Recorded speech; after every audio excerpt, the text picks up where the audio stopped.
Sorry. Hello, YouTube. Good seeing you. Today we're playing Xenonauts 2. Welcome to the stream, as always. So, yeah, I mean, it's the case we had a very good time at that lunch, and good to make more connections and spend more time with people who I don't know, as I'm going full-time at the old university.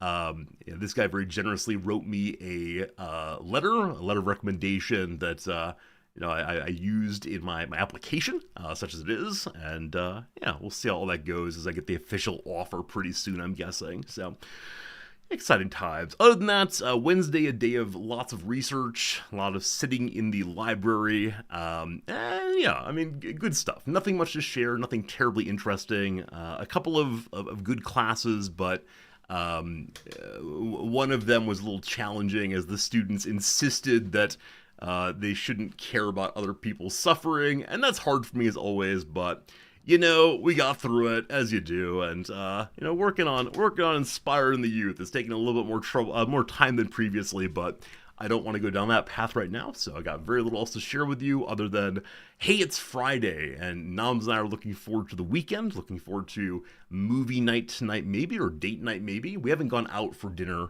in a while on a Friday, so maybe that should change. We'll see. But past that, yep, I'm going to go ahead and move us forward into the exciting, hello Fritz, look at little buddy there.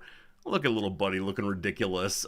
Yeah, we'll go ahead and do our little intro game so we can get to Xenonauts 2 hopefully about as fast as possible. Now, my issue is, where did I put...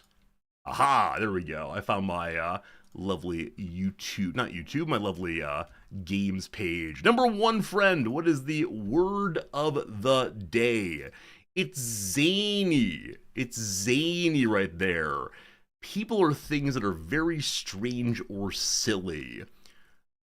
I have absolutely no idea the etymology of this word. Like, Germanic, I assume, but I have no idea. It might be an onomatopoeia of some sort, like a spring, boinga boinga, but I have no idea. Let's find out. The cartoon series centers around two zany characters, best friends who also happen to be space aliens, constantly amusing each other with their outrageous antics. This reminds me of that show, Third Rock from the Sun. Did any of you watch that? I know it's, John Lithgow, I believe. I wonder if the root of his name is Stone. Lith. Probably so. Never saw it other than an episode or two, but heard good things about it back in the day.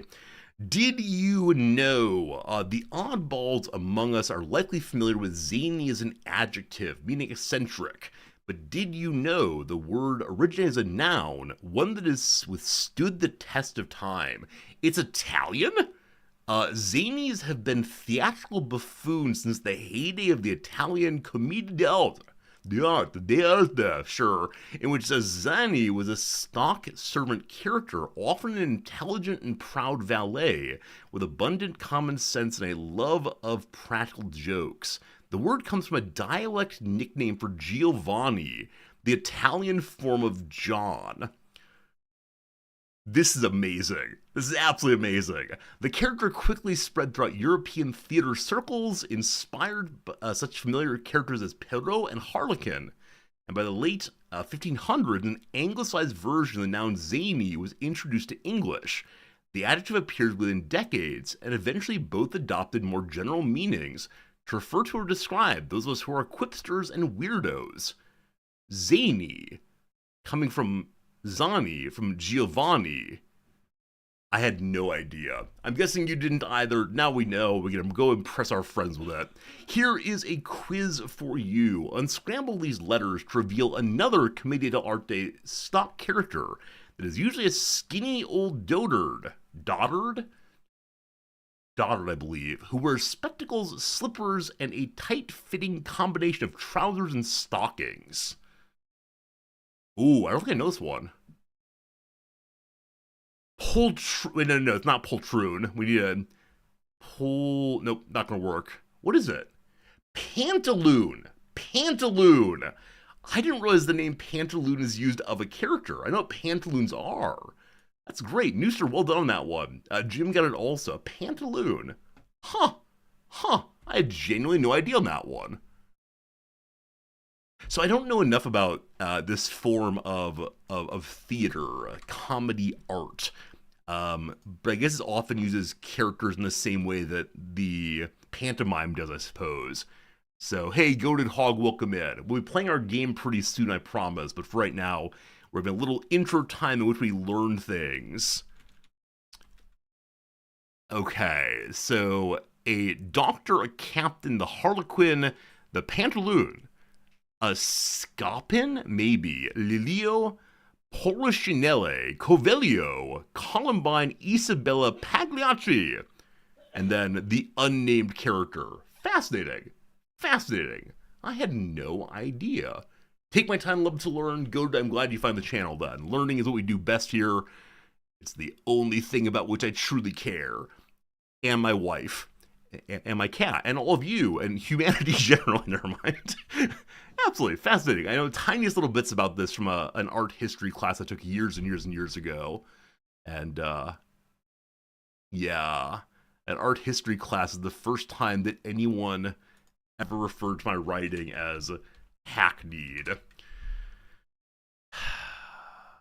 Ideas, phrases, or plots that are dull, unoriginal, and stale due to excessive overuse. The trite, the banal.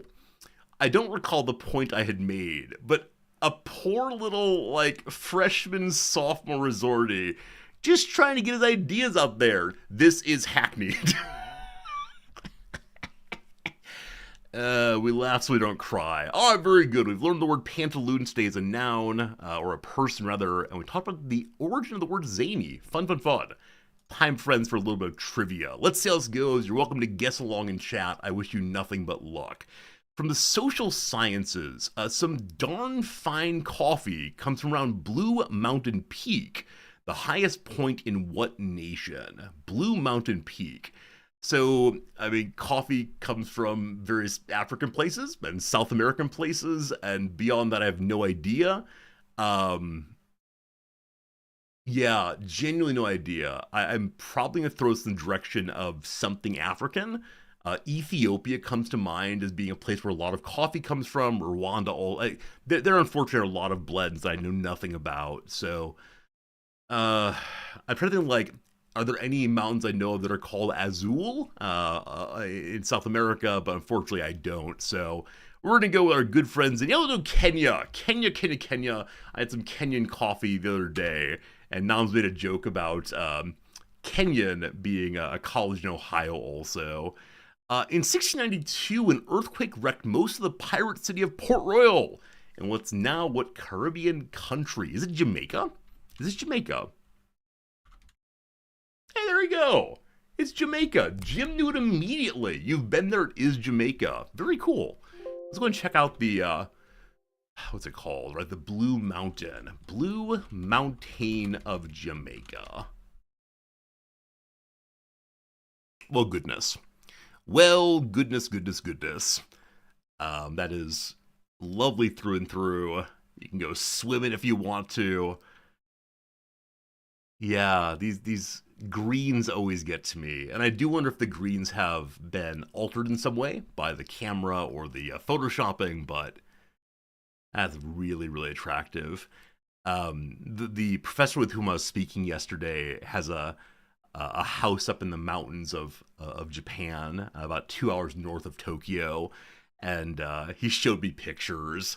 And because my wife and I have decided to stay here for 5 years at least, we've been talking about, okay, we rent in Tokyo, a smaller place. Should we get a little place to go to on long breaks? And man, seeing those pictures of what it is to have a house in the mountains is amazing.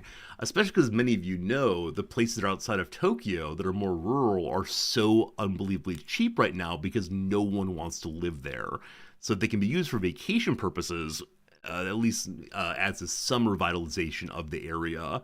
Only problem, there's one train that goes there from Tokyo. It requires 5 transfers and takes more than 4.5 hours for a path, or for a path that would take only about 2 hours by car. Which is to say, we might be entering the resorty gets a Japanese driver's license arc. I do not want this arc at all, especially because there's been a substantial change in the requirements for Japanese driver's licenses in the past year, which is you now must be able to read Japanese. Previously, the exam required spoken Japanese and the identification of various Japanese signs. But now you have to take the entire exam in Japanese, and my reading and writing is not strong, of course. Would a cab suit me better? I mean, sure, but the idea of taking a 2 hour cab ride, I do wonder how Uber would handle that. But yeah, it's very, very long indeed. It sounds about as good as the chess arc. So, truthfully, my wife prefers to drive more than I do. Substantially, she enjoys it. And her written Japanese is much, much, much stronger than mine, even though she's not fluent in writing, though she is in speech. But she doesn't have time to do it. Right? This is the trouble. I'm the one with more time, though less inclination and less, both less inclination and also less ability. But I have the time, so it's a bit of a trade-off. Well, we'll see what happens. We'll see what happens. Get a chauffeur? How wealthy do you think I am? What is going on in my life that you think I can afford a chauffeur? Absolutely not. Why would we ever want to leave Japan? It's a country that doesn't suck right now. I mean, I like Japan a whole lot. And Tokyo is amazing, and there's so many things to do here, but if we ever intend to return to the US, it would probably be in old age, because my Japanese is not strong enough to talk about, medical issues at all in Japanese, and so I'd have to learn medical Japanese in order to understand old age care, or find like a translator we drag along, and I don't know. If I have enough money for magic cards, I have enough money for this. Enough for a vacation home. Again, properties in rural Japan are very, very, very inexpensive. The worst of them you could buy for about $1,000 US. And if you're willing to be young and work there for at least a period of, I think, 7 years, they will give you property. They will give you a house. They just need any kind of economic bonus out there. It's rough times. Regardless, enough about my finances, lest I start opening magic cards for sure. You've seen YouTubers buy and fix them. Yeah, absolutely. Absolutely. Especially if you're able to make content out of the fixing, it can be a profitable endeavor. The only issue is they are so unbelievably rural that often there is no grocery store.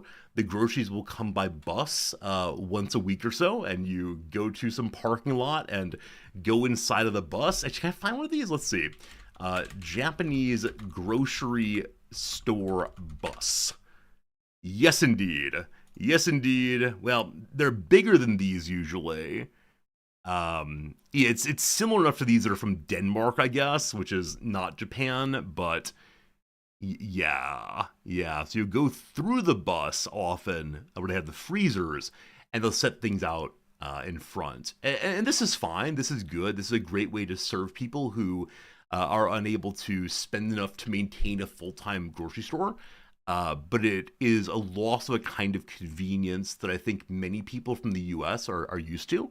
And out there, there'll be good internet service because Japan believes that everyone should have good internet service, which I mean, like fiber optic in most places.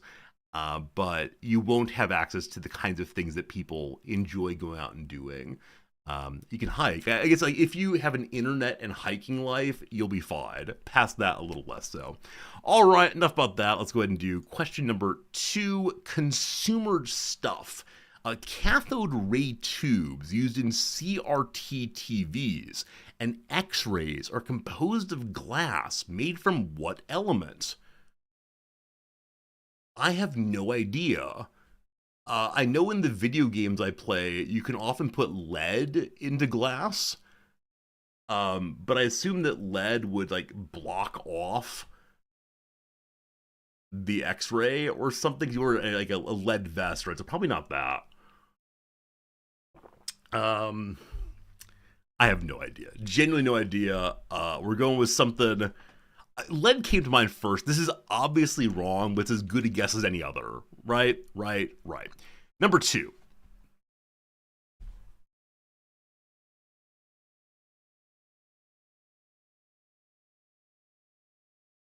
Well, hello there. Well, hello there. Um, this is entirely because I don't remember what game it is. There's some game we played not too long ago, which if you want to make glass, you have to have, I think, like sand and lead. Yeah, so I guess silicon via sand would have worked. Was it Subnautica? Maybe. I have no idea. I'll take it though. That's great. Better to be lucky than good, I suppose. Maybe we looked up a CRT a while back. I'm sure we have talked about cathode ray tube TVs before too long ago, but yeah, I don't remember from that. I have no idea. Anyway, very good, very good. Number 3 in entertainment. In 2005, TV presenter Jane Middlemiss and ex-bodyguard Fran Cosgrove won the celebrity first season of what reality competition show? So I'll say I don't know who these people are. I'm guessing they're British. I know that there's a show called Strictly Come Dancing. Yeah, Strictly Come Dancing, I believe. I don't know if that was average people and then became celebrity. I know there's a British TV show called I'm a Celebrity, Get Me Out of Here. So it could be that. I mean, there might be Celebrity Survivor. There might be Celebrity, Great British Bake Off. I have no idea. I'm going to say Strictly Come Dancing, and we'll see how that one goes. Nope. In 2019, Elizabeth Weber and Zach Mirabelli won the first American season of what Sexed Up series that's usually set in Fiji. So it's not Fiji, I thought of Survivor, but Survivor well predates 2019, and the first winner was Richard Hatch. He of the nudism on TV. There's a place called Love Island, or a show called Love Island I know absolutely nothing about, but yeah, there you go. It is Love Island, yes indeed. Now, who on earth is Jane Middlemiss? Jane Middle... I can't type. I really can't type. Good enough. Whom are you? An English actress and TV presenter. Yeah, I don't know. She's won both Celebrity MasterChef and Celebrity Love Island. So, did celebrities in fact find themselves in love? The final couple. So, does this show require you to at least feign affection towards someone? How does it work? Oh, viewers vote for a couple they want to see in the Love Shack, where the two would get to know one another better. In the first series, each week viewers voted somebody off the island. Okay. A couple left standing. So it is just the TV viewers say, ooh, these two would make a cute couple. So they don't actually have to interact in any meaningful romantic way other than just like hang out and then say, ooh, I like Fran. Fran seems pretty cool. The bodyguard for the boy band Westlife. I don't know them at all. Anyway, are you all married or involved or anything? Looking like no. Anyway, fascinating world we live in, team. Fascinating world all the way. All right, very good. Question number 3, is that right? No, 4, here we go.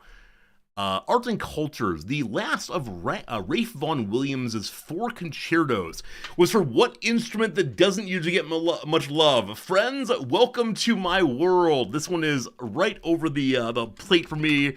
It is a tuba concerto that I could sing for you right now, because at one point I knew how to play most of it. It is an incredibly high and fast part. Ba-da-da-da-da-da, ba-da-da-da-dun-dun, yum-bum-bum. Oh, so good, so good. Sorry, overly excited. Science and nature, here we go. I have 10 points, so even if we had a 0 here, we're absolutely fine. Oh, I kind of want to get my stream DMCA'd by playing that song.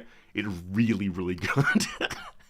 From the minor blue leg to the Amazon giant, venom-injecting claws known as forciples or forciples probably, are found on all species of what arthropods? Is it a crab? Do crabs inject venom? Like, I know they have claws. Do the claws only rip, or do they venomize as they rip? Amazon giant... Wait, arthropods. So crabs are arthropods, right?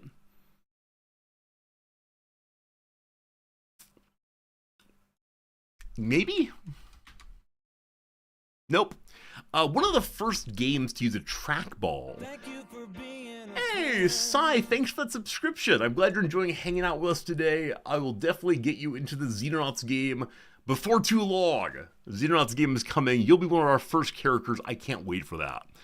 Atari offering had you shooting fleas, mushrooms, and what title bug? Is this Centipede? Excellent. Psychotic, thank you again for your generosity on that one. Centipedes all the way. A 12-point day. My suspicion is that not many people knew the tuba one for sure. We'll see, we'll see. Random question, but why be playing Retro Rewind? I don't know what that is, so probably not. Alright, it was a roughly average day for everyone out there in viewerland. Jamaica, most people didn't know till the Bob Marley reference. Lead, I got kind of lucky, but seemed like a pretty well-distributed outcome for folks today. Love Island, most people got it 2 with me. The tuba.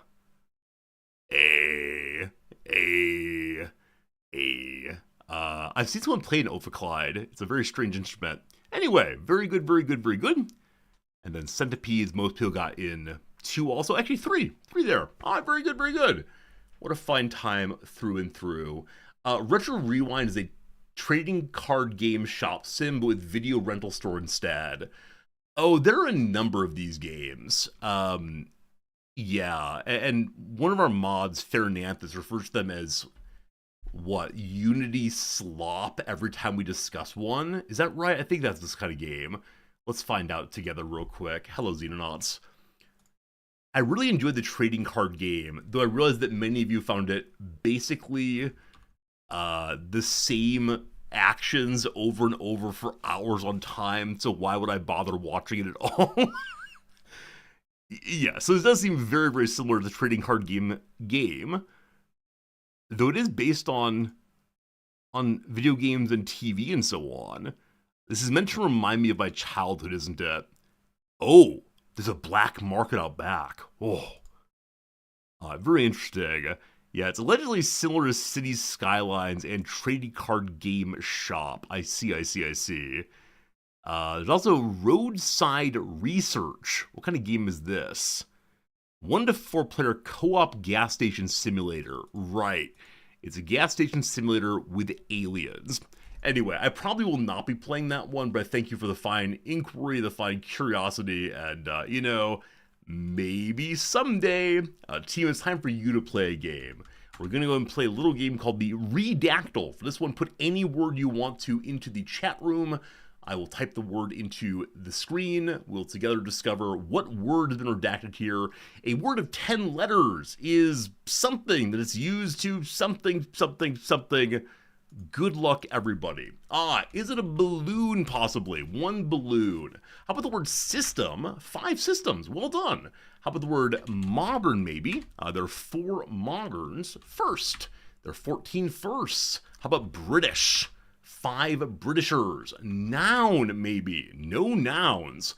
Yes, indeed, there is a balloon in this thing. Good luck. Tool. 2 tools. There are 24 people here. Good job on that one. How about medical? There are none of those. How about research? 1 of those. Let's also do dog. No dogs today. Programming. 7 of those. Rental. I can't type, I'm sorry. Rental, there are none. Proper, there's 0. Sai, give a little more time between your guesses, please. Hog, there are none at all. How about a kingdom? 2 kingdoms with us. A liver, perhaps. There are none of those. Attach.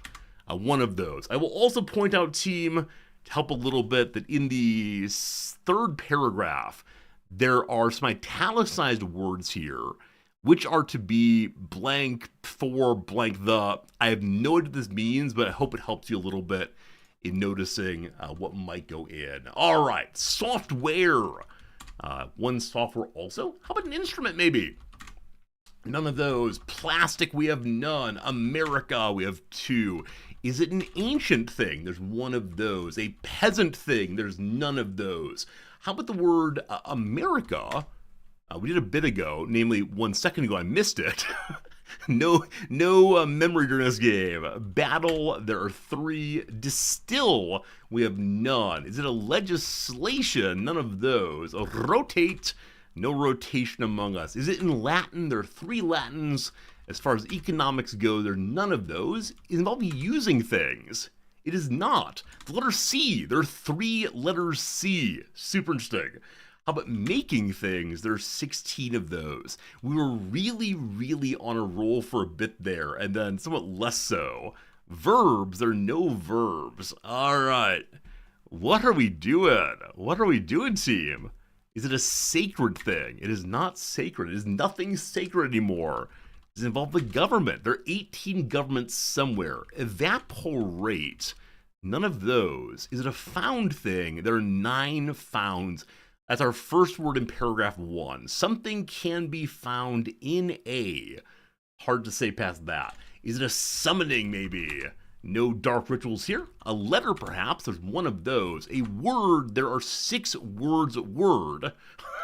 How about the word adhere? No adhering. Is it a subset? There's none of those. Is it involving agencies? No agencies. Huh. Less, maybe. 1 less. So what areas of culture have we not discussed yet? No pairs. How about a variety? 3 varieties.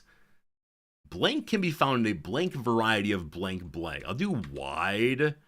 So a wide variety of something, we'll see. How about read or read? None of those. Mongolia does not show up today. Past that, we have the word language. I think we did language before. We actually didn't. 5 languages. Well done. Is a home thing. 4 homes. Regulation, we have none today. Attribute or attribute, we have none of those. Is it involving water, perhaps? No waters. Is it a mollusk? If only a mollusk, but no. A symbol, maybe? One of those. Is it a technology of some sort? We have 4 of those. So something language. I bet that's natural language. Is it? It's not natural language, sorry. Is it in deciphering things? No decipherings. Spoken, that's very smart. 3 spokens. Is Russian with us in the house? There are 3 Russians. A population, there's 7.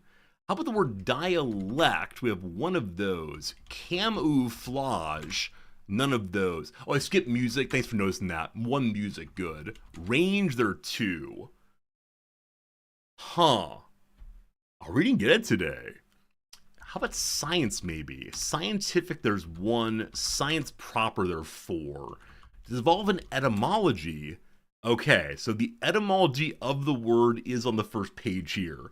Nuance, we have none of those. Study, 14 of those. The colors of the sky, there are 2 colors. A species is not here. Huh. How about sounds? No. I was going to say in 25 more guesses, you're welcome to cheat by using any website that's not Wikipedia. But what on earth is it going to be? Origin, we have 2. Transfer, there's none. The word television, there are 3 of those somehow. Does it describe things? There are 4 descriptions. Modern, we did a very long time ago. Is it a genus of things? It is not a genus of things. So it seems not to be an animal. I'll make sure. There's 1 animal somewhere. What's the frequency, Kenneth? There are no frequencies. Huh. Film, they're 25. Okay, so something involving films. I like that. Is it in Rome? It's not. The body, there's 1. Technique, there are 12 somewhere. Do we believe in things? There are 3 beliefs. Are we going to open this entire Wikipedia page before we get it? So many topics. Are games here? They're not. Uh-oh. Do I not have Smart Match on? I must. I do. Huh. Game and games went in separately. That shouldn't happen. But light, there's one of those. Time, there's 7. Arts, we have 3. Ratatouille, there are none. Projection, as for therapy talk. Radio, 10. Ratio, 0. Is it a food? No. Did I miss descriptive, possibly? 1 descriptive, good job on that, Marks. Device? None. Tools, we did a long time ago. Form, they're 18.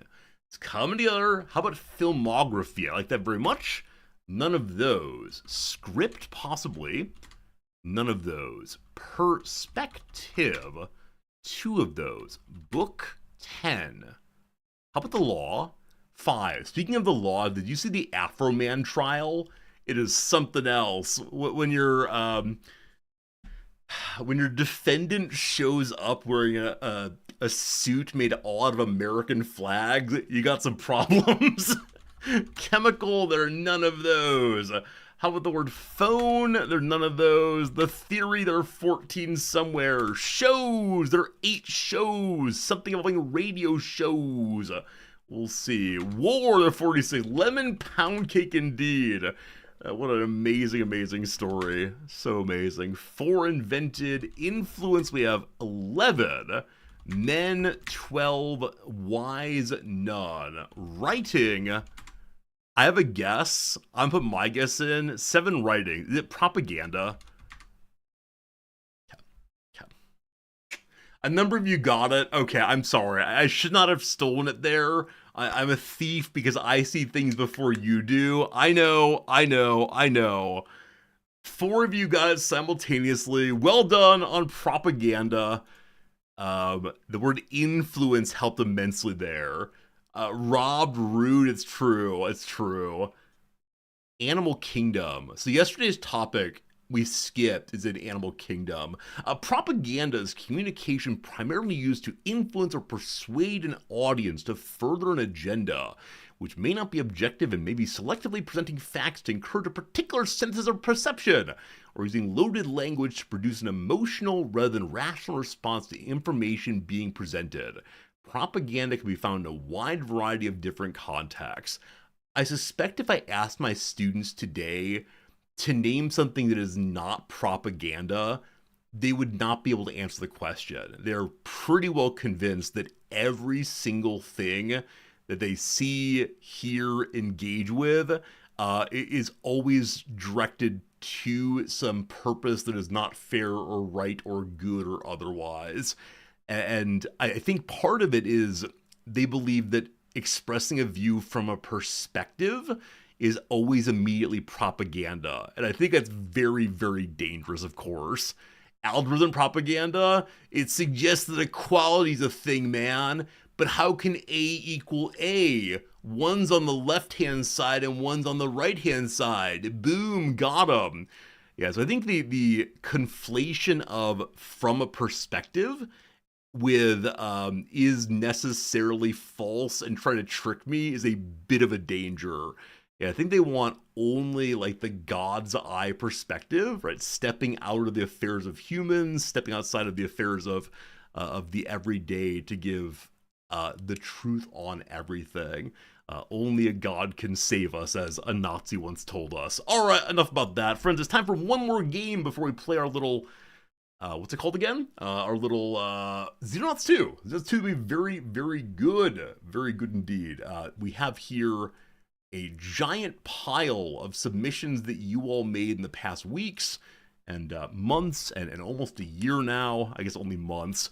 And we'll select from them and play a game. It'll be a fun time. Currently in the big old list, there are 479 items. I thought we'd be closer to 500 by now, but still 479.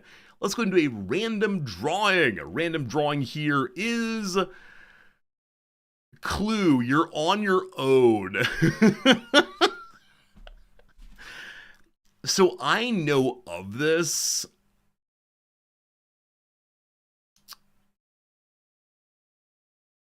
I'm gonna skip this for right now. It's a fine one, but another time. All right, Man Doodly, this is your submission. Man Doodly, this is a good submission. It's not going to be overly hard, I don't think. So, team, on the screen right now, I have a Wikipedia page. Please guess any yes/no question you want to, and together we'll discover what it is. Man Doodly, this is yours. Good luck with your questions. The pregame gaming, oh yes. I'm so sorry. I know I want to play Xenonauts so much today. So much, but there's a routine to be adhered to. Is it a person? It is not. Is it a place? It is not. Is it man-made? It is. Is it a man or a dude? In fact, it is not. Is it a thing? In a broad enough sense of thing, yes, but it's not an object. Is it a philosophy? It is not a philosophy. Flarecat, thank you. No, not a philosophy at all, but some good guesses so far. It's a man-made thing, but not an object. Is it tangible? It is not tangible, no. Is it a group? It is not a group, no. It's a concept, in some sense it's a concept, yes. Yes, but again, a man-made concept, like nothing that you're gonna see in the Bible, nothing of great substance. I'm not gonna argue for it in a class or anything. Is it from STEM? It's not from STEM. From the physical sciences, no. Is it a dream? It is not a dream, no. Is it art? I will say that art is related to it, though it itself is not art, I think. Could it be used to persuade the thinking of a group of people? It could, but that's not its primary purpose. Is it propaganda, man?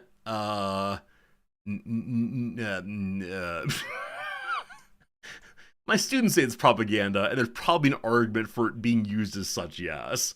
Are things in the Bible not man-made concepts? All I was meaning to say is the big concepts like justice and beauty and the good are not what we're talking about here. Is it a text? Not primarily, no. Would bringing this up get me a second date? Depends on the person, and depends on what part of it I bring up. There you go. Does it involve curation? Of a sort, it could. Yeah, not necessarily, but it could. Is it social media? No. Is it American? It is not American. No. Is it concept of memes? No, it's not. I wouldn't lean too hard on the concept thing, though what I've said is true. It's not going to help you tremendously. It will, but it'll be a very roundabout kind of way. There are a few ways to get to this one, and you all chose one that might be obfuscatory. Obfuscatory? How's that word said? 1 second. Obfuscatory. Pronunciation. Please listen with me as we learn how this word is said. Obfuscatory. Or in the UK, obfuscatory. Okay, I'm an American, say obfuscatory. Good, very good. Is it a performance? Not in a normal sense. Do the ancient Greeks know of it? They did not know. It is not an ancient Greek, old school kind of thing. Would the average 10-year-old be aware of it? Probably not, no. I might want to abandon the concept part. Is it any form of media? Probably not, no. I'll help with this one. It's not tangible, but there are things that are intimately related to it that are tangible. So don't get too twisted, as the kids say these days. Would the average 25-year-old know of it? I struggle with the word average here. Certainly more 25-year-olds would know of it than 10-year-olds would. But I don't know of the average, unfortunately. I don't know enough 25-year-olds. Does it involve a slogan found in a propaganda poster? It could, but not one that would commonly be in culture. Is it a thing that I approve of? Yes. Is it software programming? No. Is it digital? It can be, but it's not exclusively digital, no. Is it a part of the fine arts? I missed that question, sorry. It is not a fine art, no. Is it used in communication? I like that question, but no, it's not, my friend. Not communication. As always, very good. A wide variety of is it part of this element of culture is a great way to go. Is it a phrase? It is not a phrase, a slogan, an adage, or anything else that is said aloud or written for its own sake. That makes no sense, but very good. Will you boo it? No, I think it's a fine one. I realized we're having difficulty getting there because of how we got there.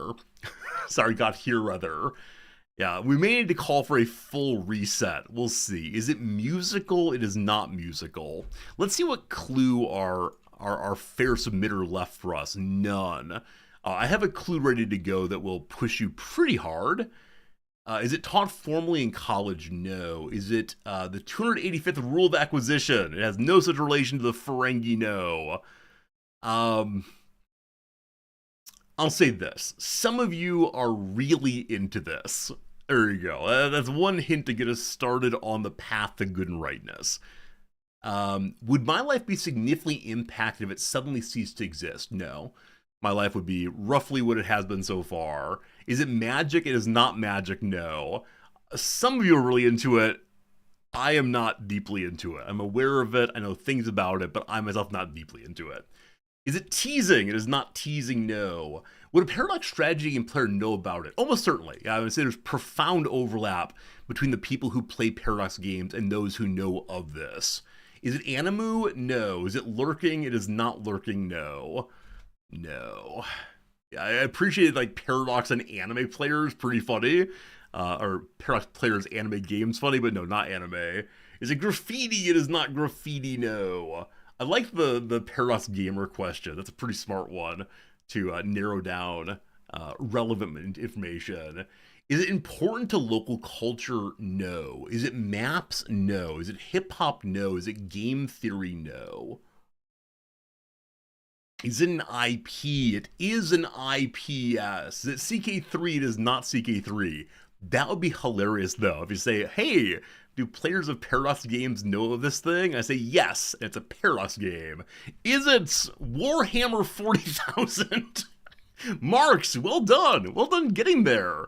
Yeah, unfortunately when it comes to like IPs, the concept word is very hard for us to get past. But yes, it is Warhammer 40,000. Apparently, the Warhammer people are very dismayed at the ways in which the Empire of Mankind has been co-opted by white nationalists and is being used as a way of talking about problematic things in our world today. Or maybe it's not even white nationalists. It's like, I don't know, hyper online fascist folks. But there you go. Warhammer 40,000, a game that I know of. I've never played. I've never played any of the Warhammer little figurine games. I know that some of you are really into them, the painting, all the rest. This person is dressed up like a ninja. Oh, this is being carried out at an airbase in Germany. The major English language Warhammer community in Tokyo is over at a military base also. I wonder if there's a big overlap between those who are in the military or related to the military and who play these war games. Fascinating stuff. Anyway, very good marks. Let's go ahead and do another one. Congratulations on your points, and we'll see how it goes. Marks the Cylon. Didn't I play Total War game? Yes. What I meant was I have not played the physical miniature game. But yes, I have played Total War game and enjoyed it very, very much. All right, one submitted in the past little bit. Let's see.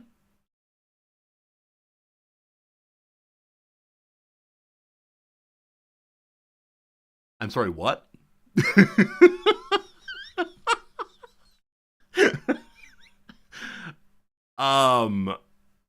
Okay, one second. One second. Let me look at that overnight, Pharaoh. It's very interesting, but no, let's not do that one. Let's not do that one at all. All right. Here we go, team. I like this one. This is a good one. Submitted by who dat? Submitted by Radicus9. I agree with your idea indeed, my friend, for the clue, but good luck, everyone. Here it comes. It's a good one, Pharaoh. I just need to learn more about it so I can guide people well, but I believe in you. Maybe. Questions on the chat now item on the page. Good luck, everyone. Good luck indeed. Is it a person? No. Does it have to do with America? No. Is it a place? Yes. Is it man-made? Yes. All right. Is it something Games Workshop could turn into a profitable plastic mini? They could great question. They could definitely make it into plastic minis. I don't know if it'd be profitable though, unfortunately. That's great though. Is it a place in Europe? Yes. Is it fictional? It is fictional. Is it Asian? No. Is it still standing? I don't know how to answer that question. Is it a city? It is not a city, no. Yeah, it's fictional. That's a very good question. And in fact, the submitter said, if you all ask, is it fictional, you'll get it very quickly. If not, you will not. There you go. Is it Atlantis? It's not Atlantis, no. No. Camelot? Not Camelot, no. Did it exist before 1840? It did. Was it an island? Yes. Is it a place in Eastern Europe? No. If I encountered a dream, I conclude I'm having a nightmare. No, not necessarily. Is it Middle Earth? It is not Middle Earth, no. No. That is an island, though. It should help quite a bit. Avalon, it's not Avalon, no.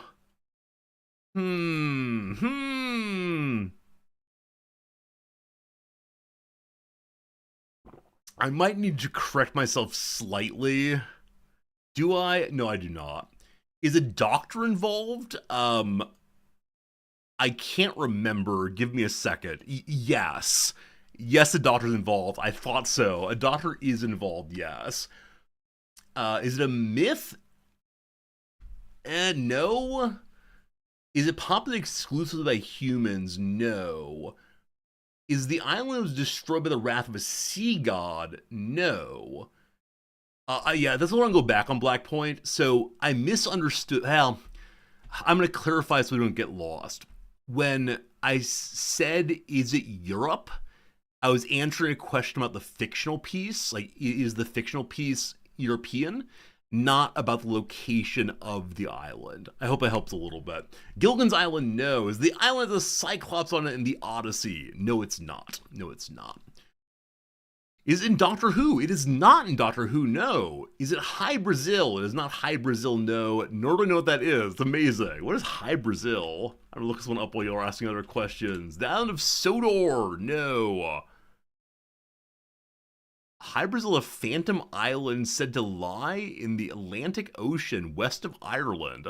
Huh. Fascinating. Irish myths described as cloaked in mist except for one day every 7 years. Amazing. I had no idea.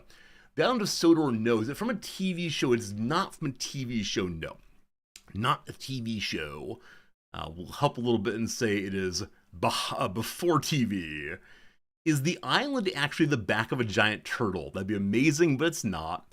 Has there been a movie about this island? I believe so, yes.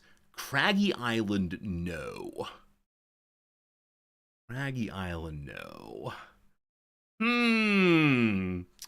Skull Island, no. Alright, we'll give a clue in just a second here. Don't want y'all to have to wander for too long here. Don't want to have to wander all around the world on this one. But, what's it gonna be? Are we out of islands? We know of no more islands. So there's a slight issue here. I'll say this directly. It's possible that you do not know this is an island. Hopefully that helps a little bit. Turtle Island, no.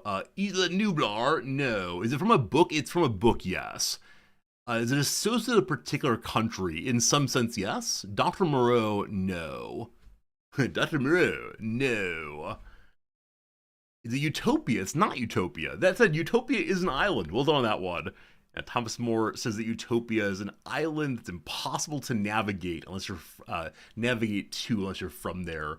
Tortuga, nope, not Tortuga. Is it from Gulliver's Travels? Hey, Dr. Possible, well done, well done. Is it Midgard? It's not Midgard, no. Nope.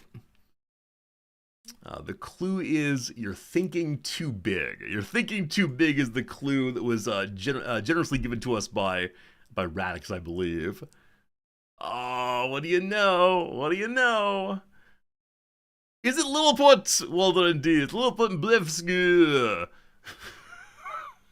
Unfortunately, Razor got there first, though Dr. Possible probably had it first in terms of thinking.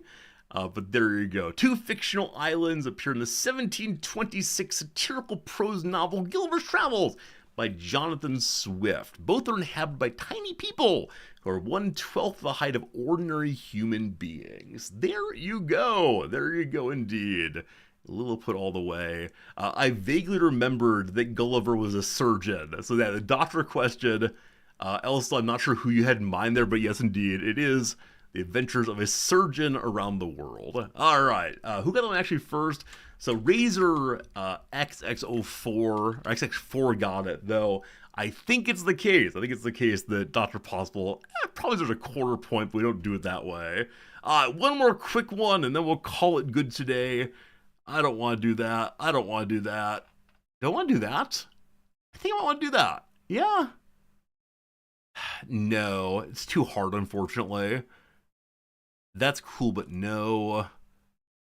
That's fine. That's fine. That's fine. This is from 9. Our friend 9 submitted this one. Let's go and get this one going. It's our last one for today, and then we'll go on and play our delightful XCOM predecessor, Xenonauts 2. All right, good luck, team. Here we go. Here we go. Here we go. Here we go. Here we go.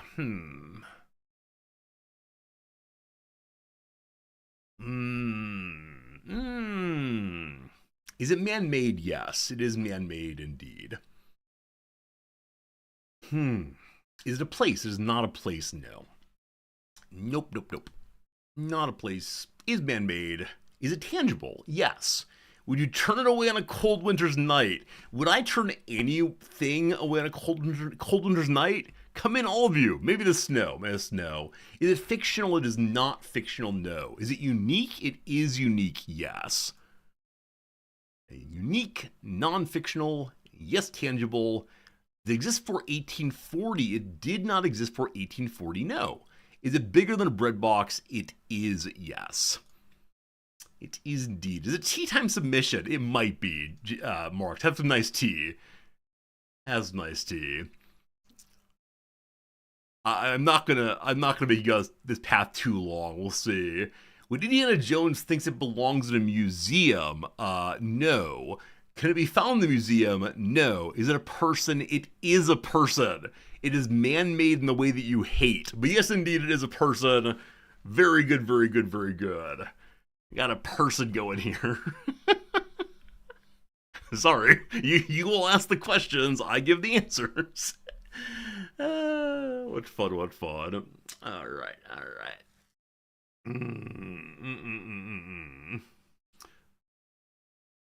What does it taste like? That's not a yes-no question.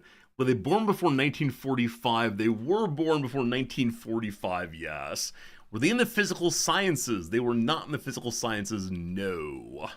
No at all. USA person. It is a USA person. Yep.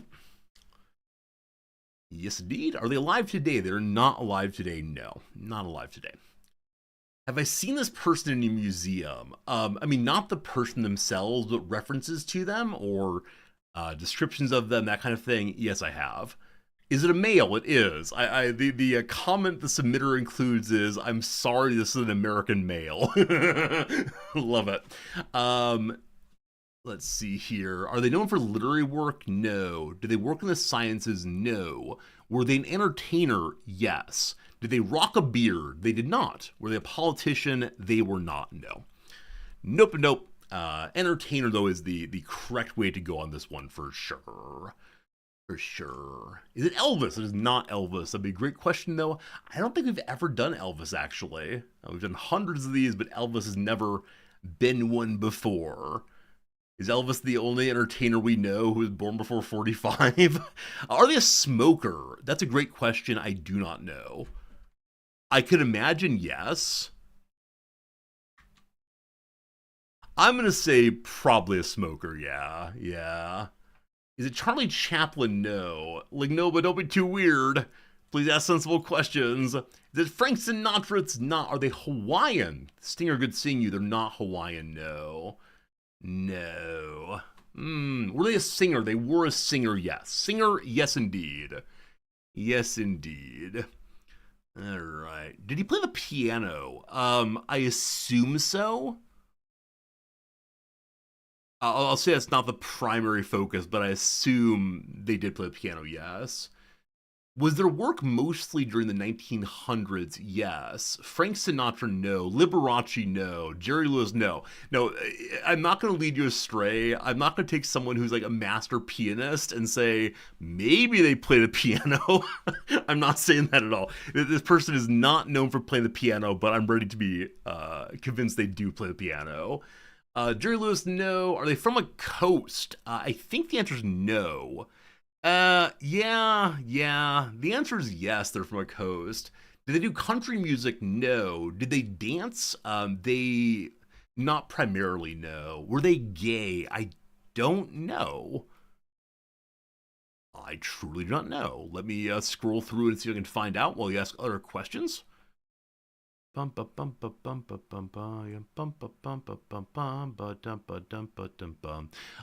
the references to personal life include women's names and married to women, so I don't think so. Are they from the Gulf Coast? No. Or is it Michael Jackson? It's not Michael Jackson, no. That is surely a good person to reference. I think Jackson was born after 45, though. I think so. I'm not sure of that one, though. Yeah, certainly Michael Jackson is post 45. Did he sing in a high pitch? Not especially. Were they involved in the rock music? Not primarily, but there's some overlap. Did he serve in the military? I don't think so. I'm gonna say certainly no. Certainly no. Hey, jazz. They were involved in jazz, yes. Were they born in before 1900? No. Post 1900. Did Chuck Berry? No. They sing blues and early rock and roll.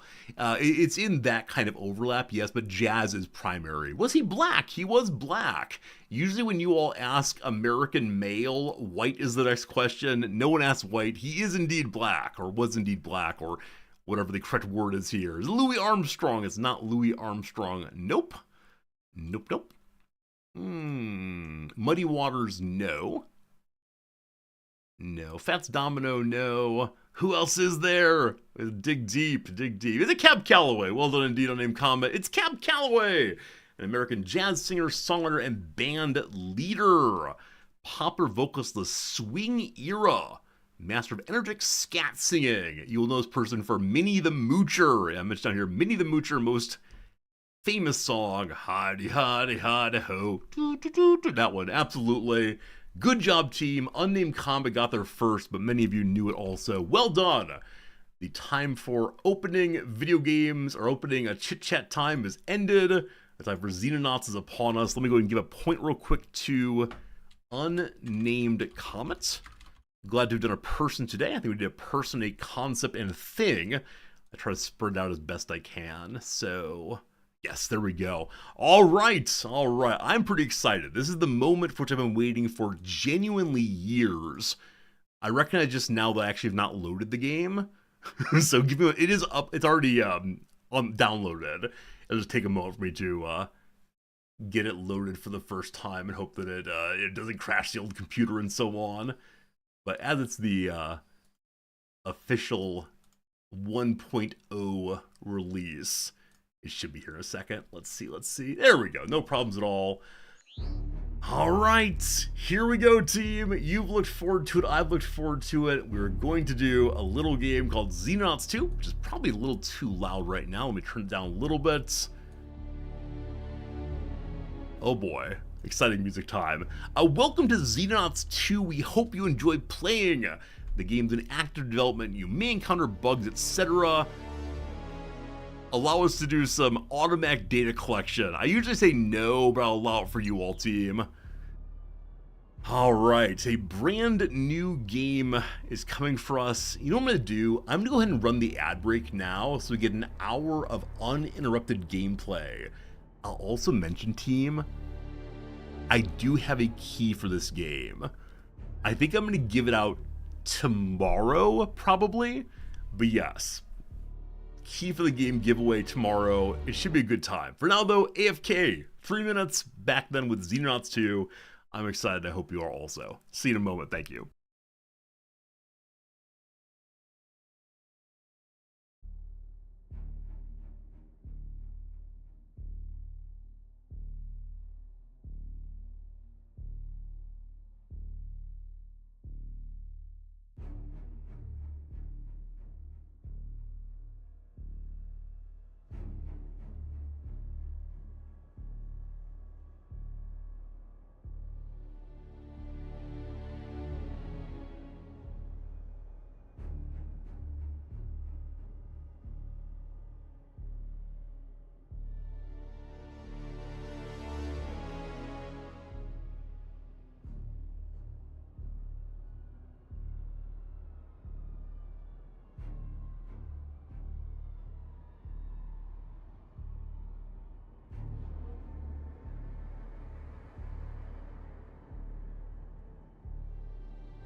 All right, here we go. New tea in hand.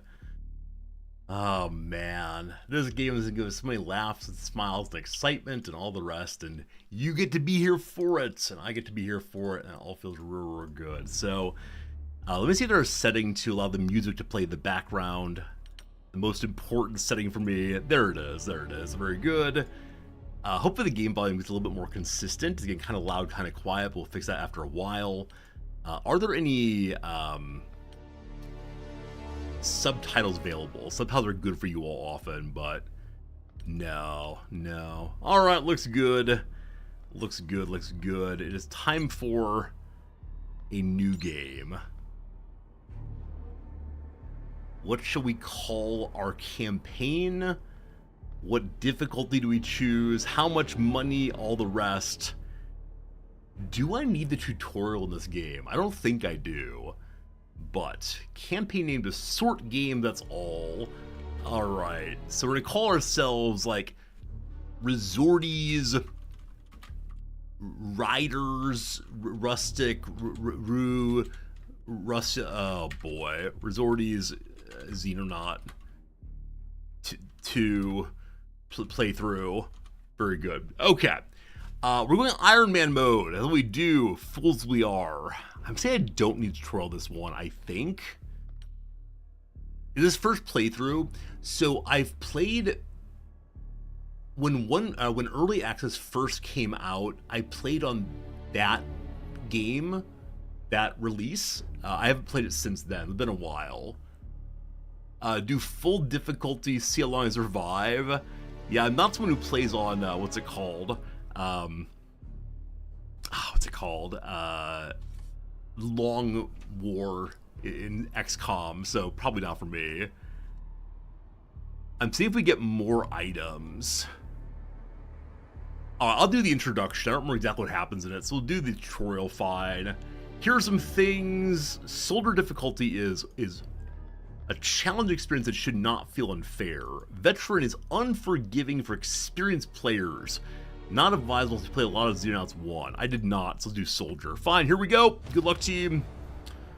The year is 2009. The world teeters on the brink of nuclear war. Tensions between capitalist and communist nations are at boiling point. Every opportunity for peace has failed, as if an invisible hand inexorably steers humanity towards annihilation. We Xenonauts know the truth. The dark forces poisoning our politics are not human in origin, and we must protect our planet against this extraterrestrial threat however we can. After years spent gathering information on an enemy that few believe exists, we are finally ready to strike back. The war for our future begins now.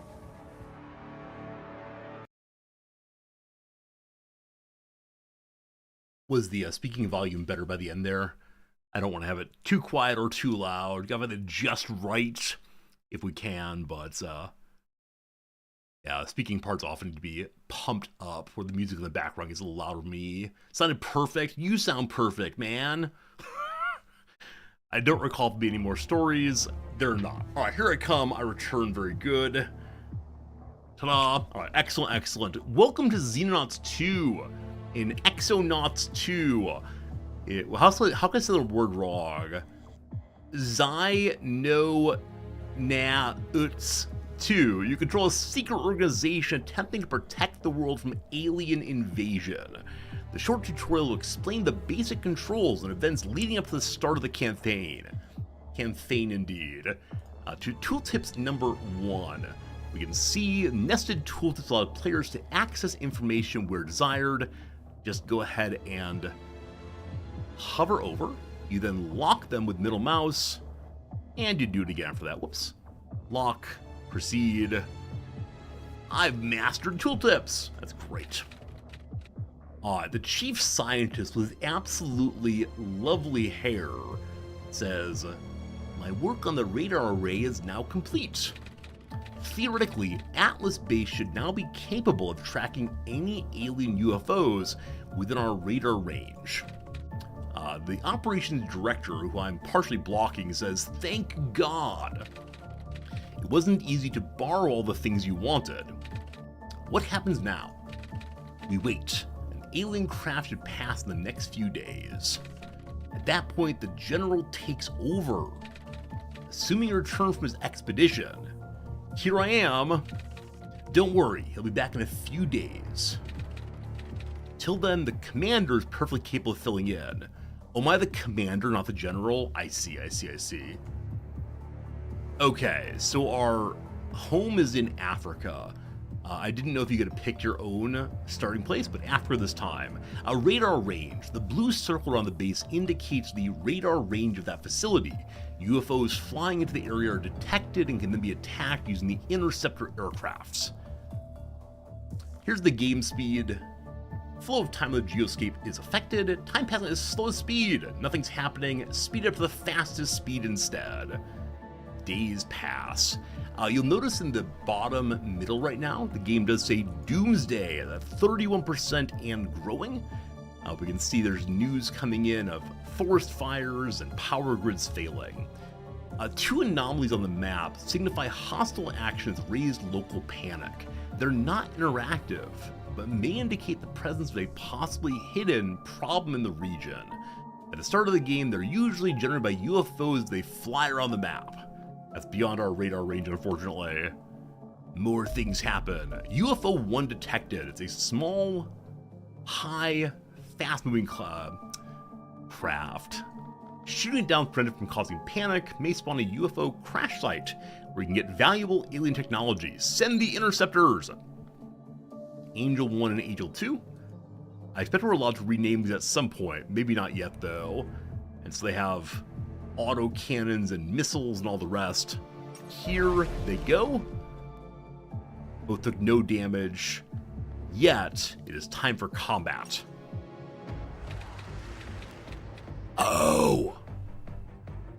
Okay, has this changed, team? In the early access release, this combat was basically impossible for me. I had no idea what I was doing. I just pushed buttons and took way too much damage.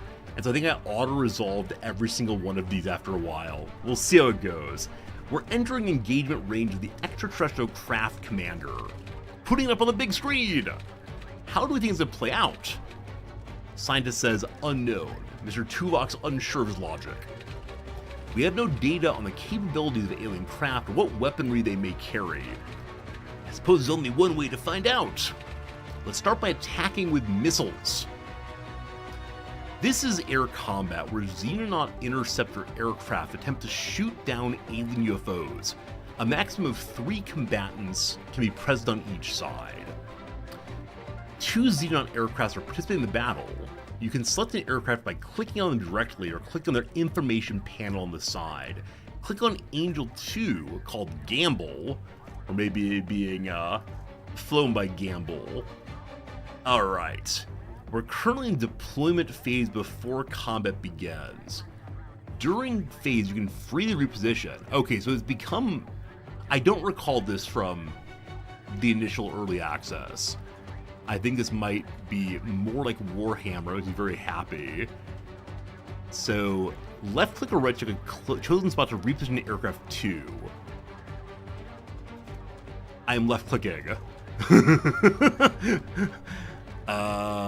Hello? Wait, okay, select the vehicle. Left click or right click a chosen spot. Okay. I don't know why, but I had to click nearer first, and then I can go there. Fine. The interceptors are both flying intercept paths towards the UFO. However, we should order the second one, Angel 1, to maneuver behind the UFO instead. Click the highlighted area behind the UFO to set a movement waypoint. Okay, so Angel 1's gonna fly on in, Angel 2 is gonna go behind. We'll see how that goes. Interceptors intelligently control speed based on situation. You can manually set a speed by using the throttle slider at right. That's here and here. To achieve maximum speed, you need to engage the afterburners. However, aircraft using afterburners can't fire their weapons. So Angel 2, afterburners online. When you're happy with your deployment,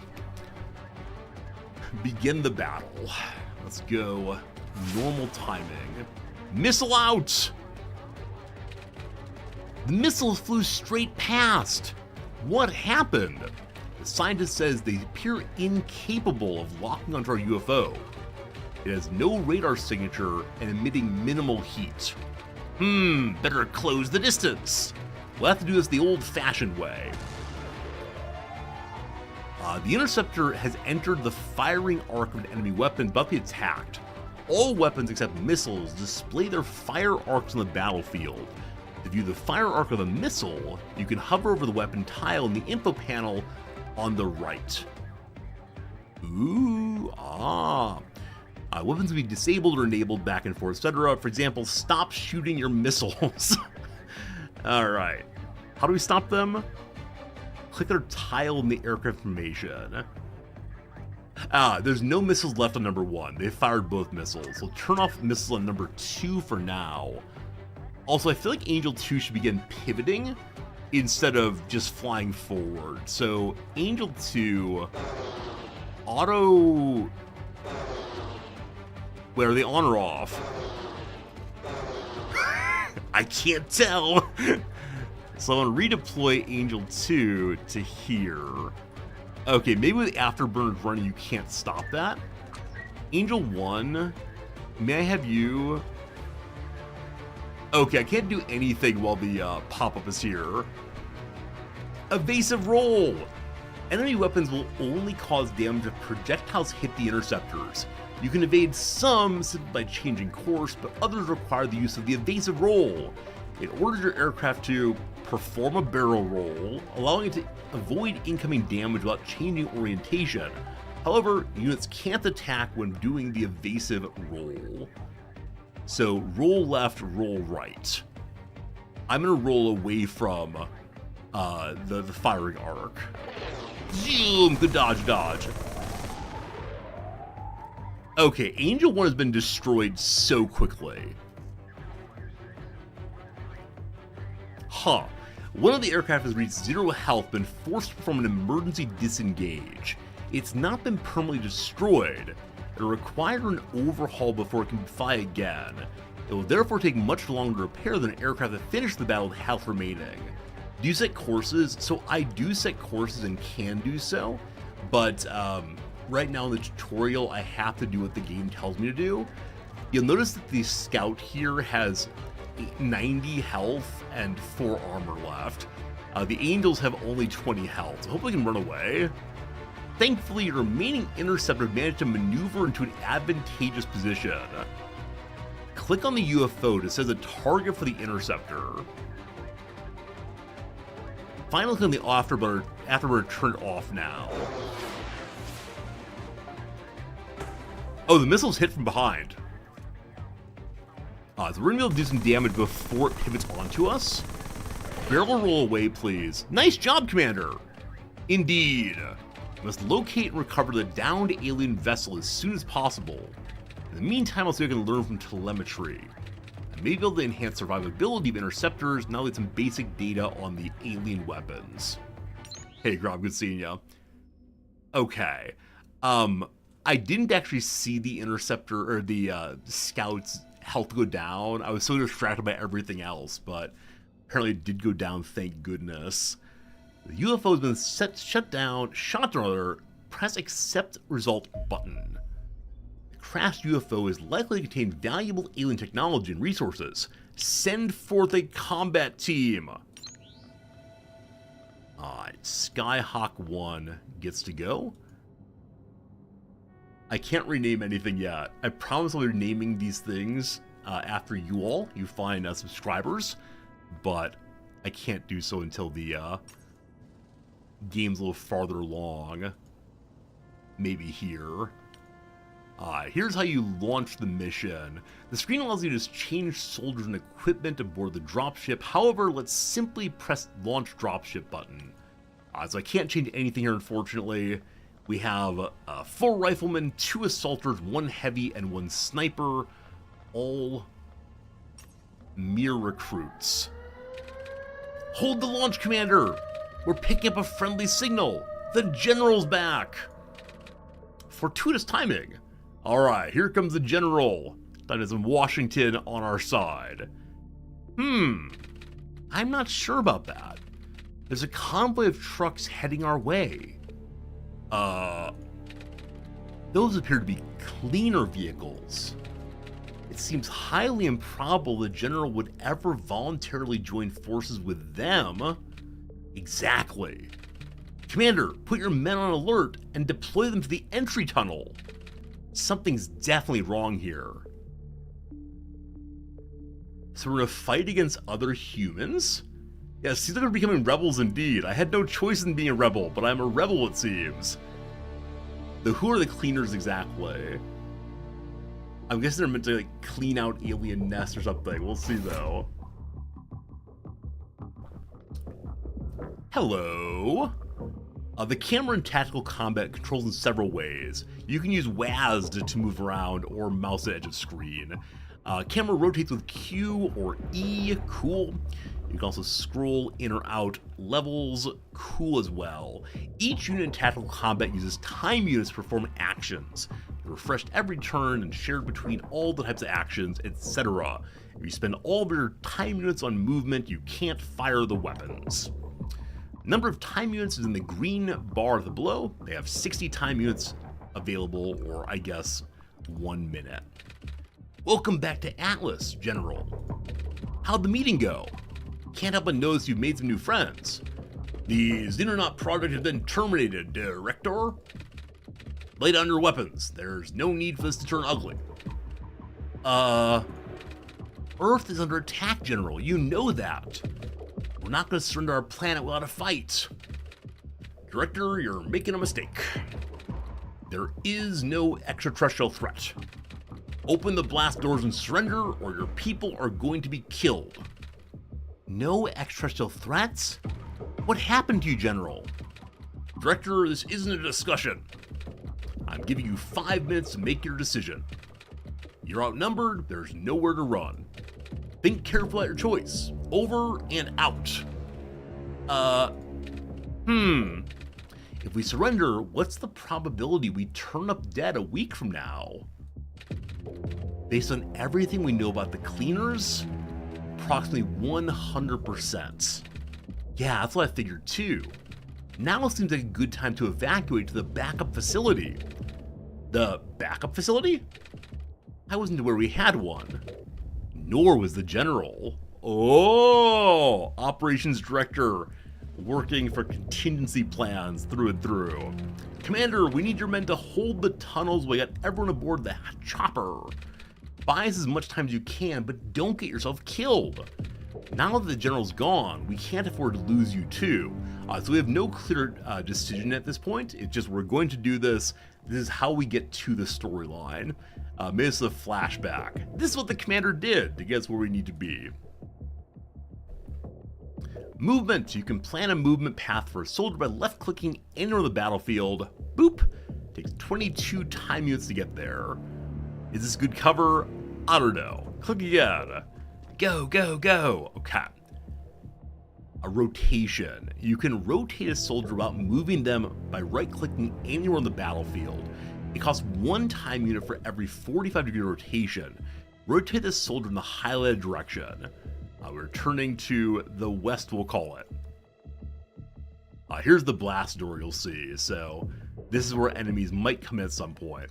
Finally, we should order the soldier to crouch. Makes him harder to hit. Costs 4 time units. Boop. That's all of our time units. No, it's not. We have 55 left. Where's Overwatch? I wish to Overwatch. There is your turn. Here come more troops. Everyone's getting here. Then even more beyond.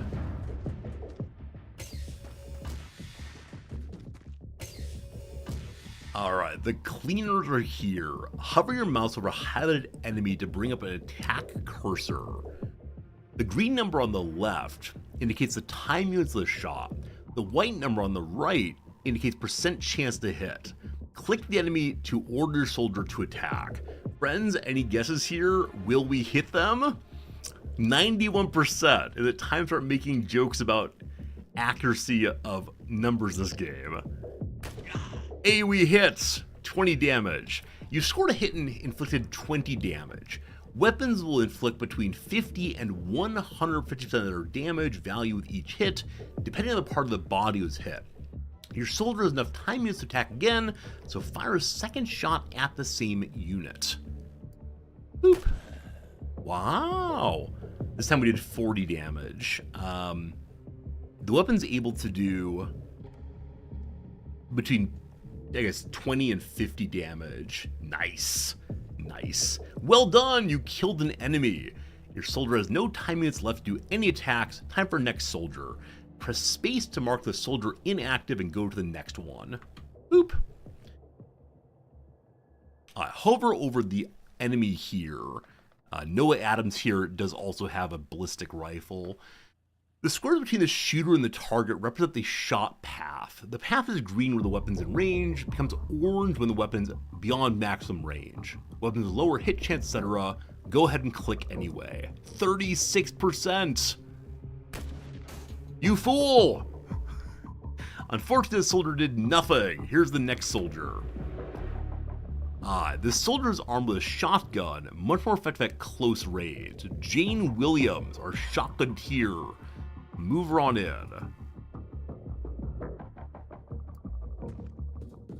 I love watching them jump over things. Most weapons have several fire modes with varying accuracy and time unit costs. The most expensive fire mode is selected by default when targeting an enemy, as more expensive fire modes provide more accuracy per time unit spent. However, at this range, it's preferable to fire 2 shots at lower accuracy due to a passive short-range hit chance bonus on the weapon. Hover a target, right-click to change to cheaper fire mode. So the basic is fire 3 times at 83%. The shotgun does 3 shots of 28. Yeah, I see that might be overkill. The right click, 63% chance of with 3. You think so, video game? Alright, they want me to do this.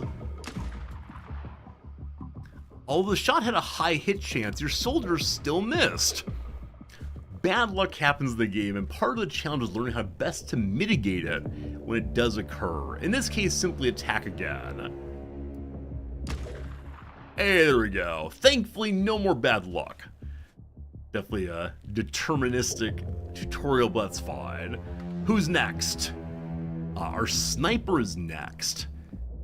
Corporal Sarah Smith. Hover over highlighted enemy. The shot has a low hit chance with a large intervening cover object on the shot path. Full details of how it's calculated in the bottom right of the screen. I guess I'm blocking it, I should move myself to the other side probably. Only the highest intervening cover value is used to reduce hit chance, and any cover adjacent to the shooter is always ignored. So only the big thing in the way matters. Most terrain in Xenonauts is destructible, something players can use to their advantage. Pick this soldier, have them free fire against anything they want to, in this case, the intervening crates. So hold on X and blast it. Shotgun guy destroys it, good job. Well done, crates destroyed. Now back to the sniper. The cover destroyed, the shot against the enemy is a much higher chance. Click the enemy to take the shot. Well done. Now let's learn about grenades. They're effective at inflicting damage and removing cover. Alexander Chang, our heavy, has a demolition charge. Throw it here? Huh. There's a place where I can hit all 3 of them. But they want me to go to here anyway, to hit 2. That's fine. Charge out! Alright. Your soldier has no time units to fire their main weapon, but the pistol in their secondary slot can still be fired. Time for the pistol! Chick chick! The soldier performs attacks with the pistol, allowing them to finish off the wounded cleaners. Click a highlighted enemy to fire at them. So 17 time units, we can do this once. We can't go to a lower shot at this point. But here we go. Hey, 1 down. The low time unit cost of pistol allows them to fire again. Alright, so we are using the weaker shot then, with 26%. That feels a little ridiculous, but okay. Hey, it works out. Who's up next? Our final soldier's decision to make. Their shotgun's relatively inaccurate at this range. The target's behind heavy cover. Closing the range and flanking the target might be beneficial. Using shot preview mode allows us to make a decision about whether it be worthwhile. Click a highlight tile to plot a move path. Shot preview mode shows you the hit chance and time unit cost for taking the shot at the end of the displayed move path. To select the values of the current position, hover over the highlighted enemy. Then hold the shift key for shot preview mode. Proceed, click the target while shot preview mode's active. So 90% chance of hitting it 3 times. Well done, sir. You eliminated all the hostile units. Press N turn to proceed. Why don't we just stay here? We can take them on all day. N turn, that's right here. Uh-oh, there are more of them. Oh gosh, we have to take them all day, it seems. Good work, Commander. The helicopter's airborne. You should be able to escape through the tunnels. Order a selected soldier to move to the highlighted tile. Oh, team. Team, is this the part of the show where these soldiers are now going to die trying to protect the base while the rest of us escape? Seems very, very, very likely. Okay. So, drop back to here. We got overwatched. Oh, video game. Why you gotta do this, video game? Your soldier's been killed by enemy overwatch fire. If a unit ends its turn with enough time units remaining to fire its weapon, it may then perform overwatch fire during the enemy turn. Suppressing an enemy prevents overwatch fire, and flashbangs are a good way to generate suppression. Here comes a flashbang. Does anyone recall if this game has an indicator of if an enemy is overwatching? Or do you have to treat them all as if they are overwatching? Alright, flashbang! 66%! Do it! So now they're suppressed. Immediately removes all time units, prevents them from being able to overwatch. Suppressed units are easier to hit with melee weapons, recover 50% of normal time units the following turn. So I recall when I played this game in early access, I had so much trouble remembering to use grenades and remembering to use flashbangs and all the rest. So hopefully this playthrough will do a little better. We'll see. Alright. An alternative way to avoid losing soldiers to overwatch fire is making them harder to hit. Each tile of smoke reduces the hit chance of any shot passing through it, so smoke grenades are an excellent way to protect your soldiers. Select the smoke grenade, throw it on in there. Smoke out. Now that protects them also, I believe. And we may have stunned our own character. I'm not sure on that one. Good work! All enemies are out of time units, suppressed, or screened by smoke. Move to here to end the tutorial. Nice work! Once you're clear of the base, I'll transmit the coordinates for the backup facility. Well done, you finished the tutorial. You're now ready to take on alien invaders in a full campaign. That is not true. I'll try my best though. So our team gets out. Go, go, go! Nice. Alright, so it seems that the world government is after us. Who would have thought? Who would have thought? I think we now get to pick where we put our first base. Some part of me wants to throw us in Japan, though that's a lot of water, and I'm guessing is not terribly useful. The Shadow War. Few believe our enemies exist, yet the malign tendrils of their influence can be felt across the planet. Rising tensions between capitalist and communist nations threaten to spark a ruinous nuclear war before the invasion even begins. Ah, Commander. Good of you to finally make an appearance. I was keeping you alive. Welcome to the backup facility. We should be safe here, at least for a while. No gear on the fact we're living in a derelict nuclear bunker full of 60s era junk though. Hope you're fine with cold showers, cold food, and cold everything. The temperature is the least of our concerns. My work suggests we have mere months before the aliens launch a full-scale invasion. If we're to prepare, we must gather data on the alien forces scouting the planet. Of course, the cleaners are unlikely to make that easy. That's why I called this meeting.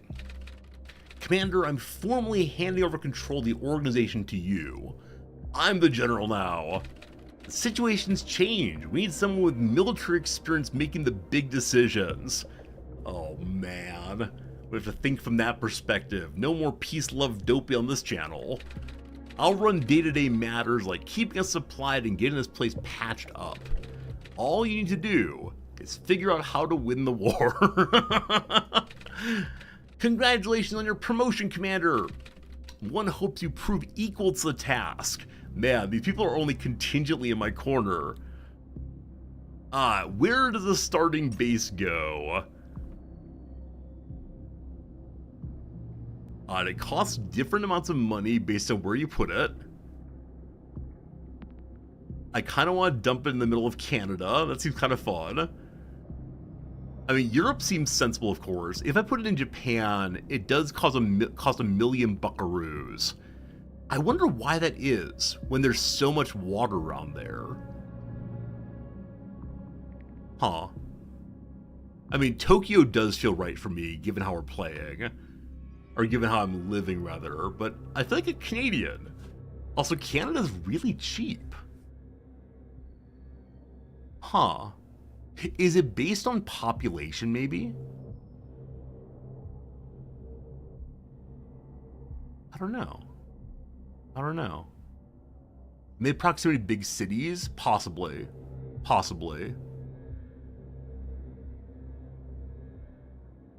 don't know. Huh. I mean, because, like, Canada here still covers the eastern seaboard, etc. I guess it's just a recognition the, like, center portion here is nothing. I got a whole bunch of woods as they have to rush up to DC and so on. Alright, team, we're going to Tokyo. We're going to Tokyo right here. I think that's close enough. Choose the base name. Is there anything involving, I don't know, like, mechs and such? I'm not really into the mecha.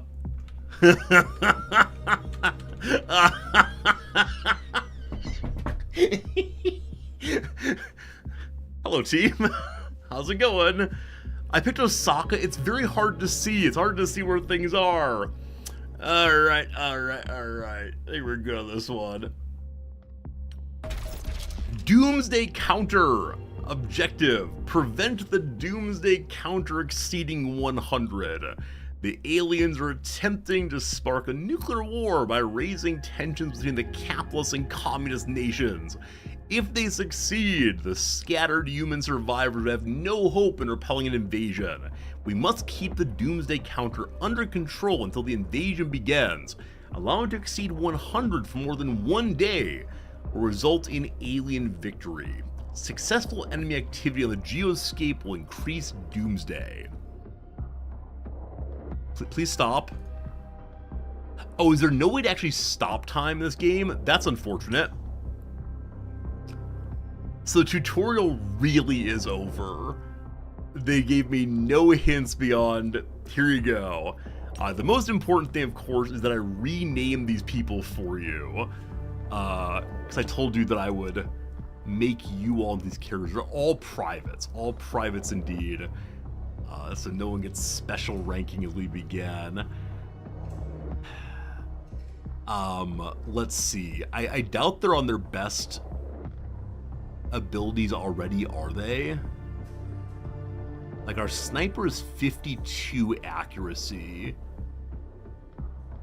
Very low bravery, though, so it makes some sense here. Huh. Yeah, I have no idea. Think about this. Monica Pancaldi here seems like a halfway decent character. In menu stops clock. Thank you for that. Let's spend more time in menus then. You seem like really quite good in all respects. Your HP is lower than I'd like it to be, but you seem pretty good. I don't know what to do with you then. Maybe like Hero Rifleman is right. Alright, Monica Pancaldi, who are you going to replace out there?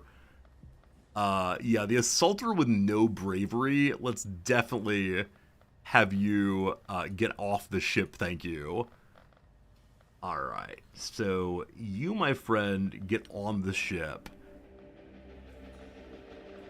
Organize by status, please. Thank you. And then, are you going to become an Assaulter? Maybe. Is a game like UFO? It's like UFO, yes. It's like XCOM. It's like all those games. Alright, so I want to name you...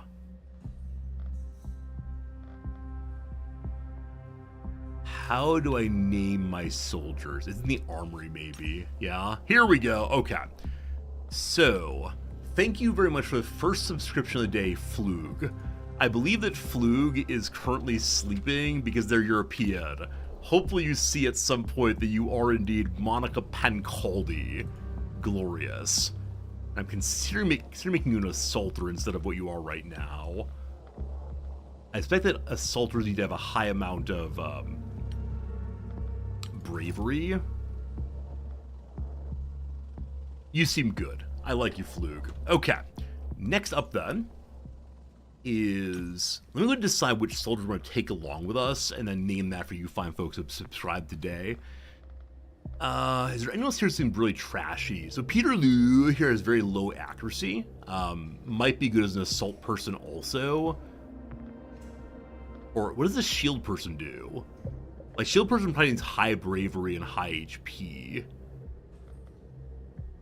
Okay. You're gonna get off the boat for right now. Okay. You're a heavy. Does that make sense? I have no idea. Good accuracy is needed for our sniper. So we can organize by accuracy and see the best one is Matthew Fisher, who's currently a rifle person. With your low HP, I don't know about this. I don't know. Only has 41 time units, so I think higher accuracy and higher time units are necessary on snipers. So much HP there, though. Man. Lot going on. Hovering on this will show me bonuses and pounds applied. I think it's only on the page where they, sorry, on the page where you're doing their armor. These like the raw stats, maybe. Okay.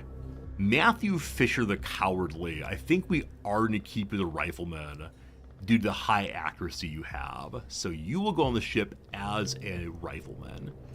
Cool. The other people not on the ship. Dor Darnari has very, very low HP. That concerns me. So make you into maybe a sniper. Willis James, he seems really good in all respects. So the ones who are on the ship, I want to name after you all. Let's see. LMG all the way, just spray and pray. For some of the people, low accuracy seems very, very likely. Okay, so who goes off the ship then? Who do I not like? Fine sniper. How do I even think about this? I will need one sniper, and it's gonna be the other one for right now. So you go off the ship, you go on the ship. Good. We have 2 shield people. Lucas Ballas has much, much higher HP, so Lucas, you're gonna stay on the ship. Good. There's our heavy. High accuracy and heavy, I don't know if that's needed. I think we just go in close and get blasted. I'll stay with what they made, though. Okay, so heavy rifleman, shield assault rifleman, sniper rifleman. Does that make sense? That's 3 rifle people, 2 assault, 1 heavy, a shield, and a sniper.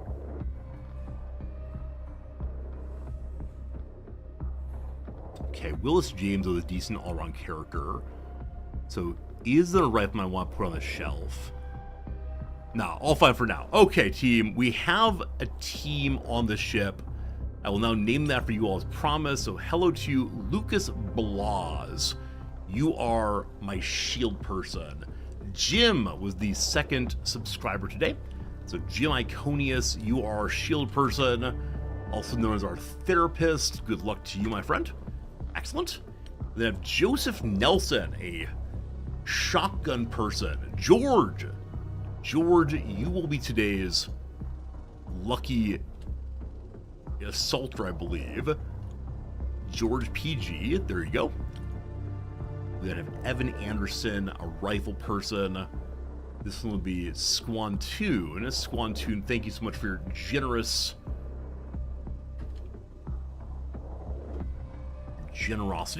in your resubscription. We have one more to go. Friend Sai.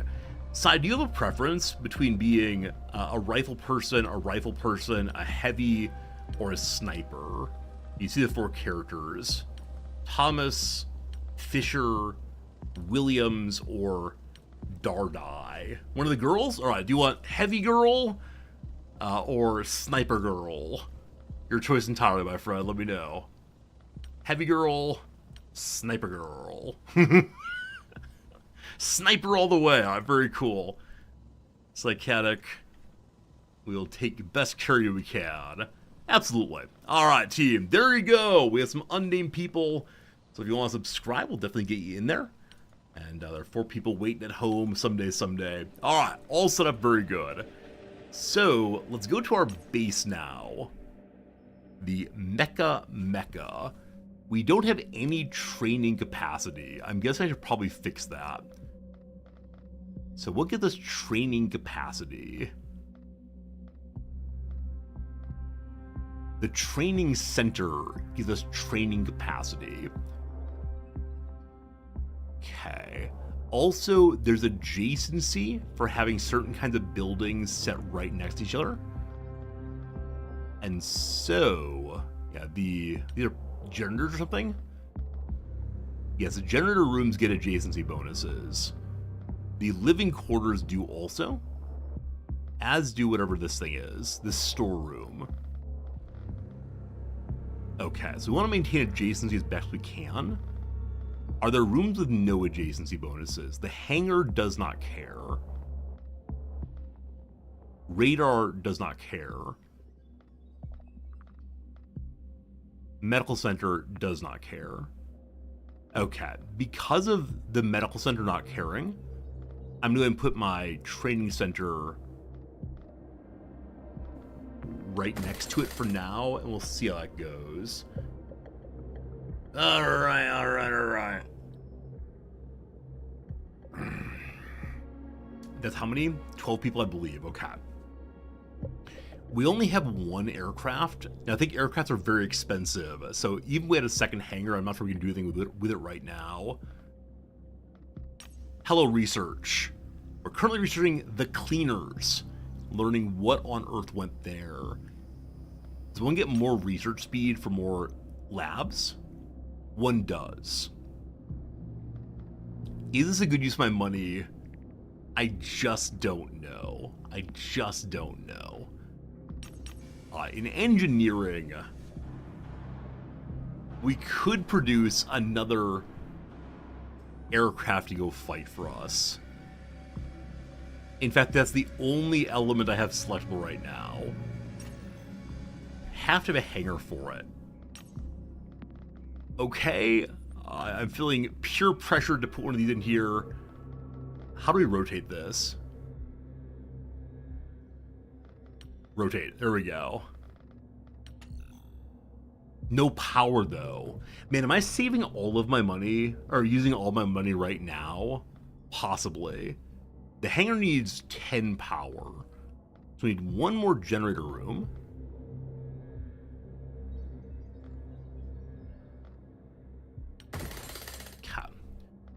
And then am I allowed to put a hangar on before the power's made or no? I expect the answer is no. Oh, you are actually. Okay, we have $1.5 million dues left right now. Engineering, we have to have the hangar made before we can start production, unfortunately. Cap.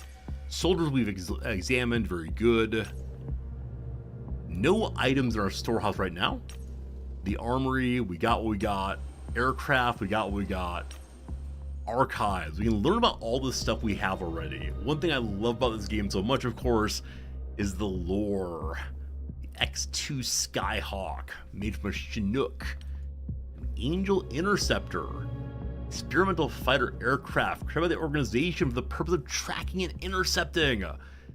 Adapted the Angel from the MiG-25. That's Russian, correct? MiG-25. The basic weapons you can see there. Basic armor. Everything here is very much grabbing what's in the local armory and hoping for the best. I believe it is time to let time pass. Though I kind of want to make a second lab because researching research seems smart to me. Wait. Lab adjacency matters. Oh, this is a lab, not a medical center. One second. We have no medical center. That's something worth making. And then also, a second lab.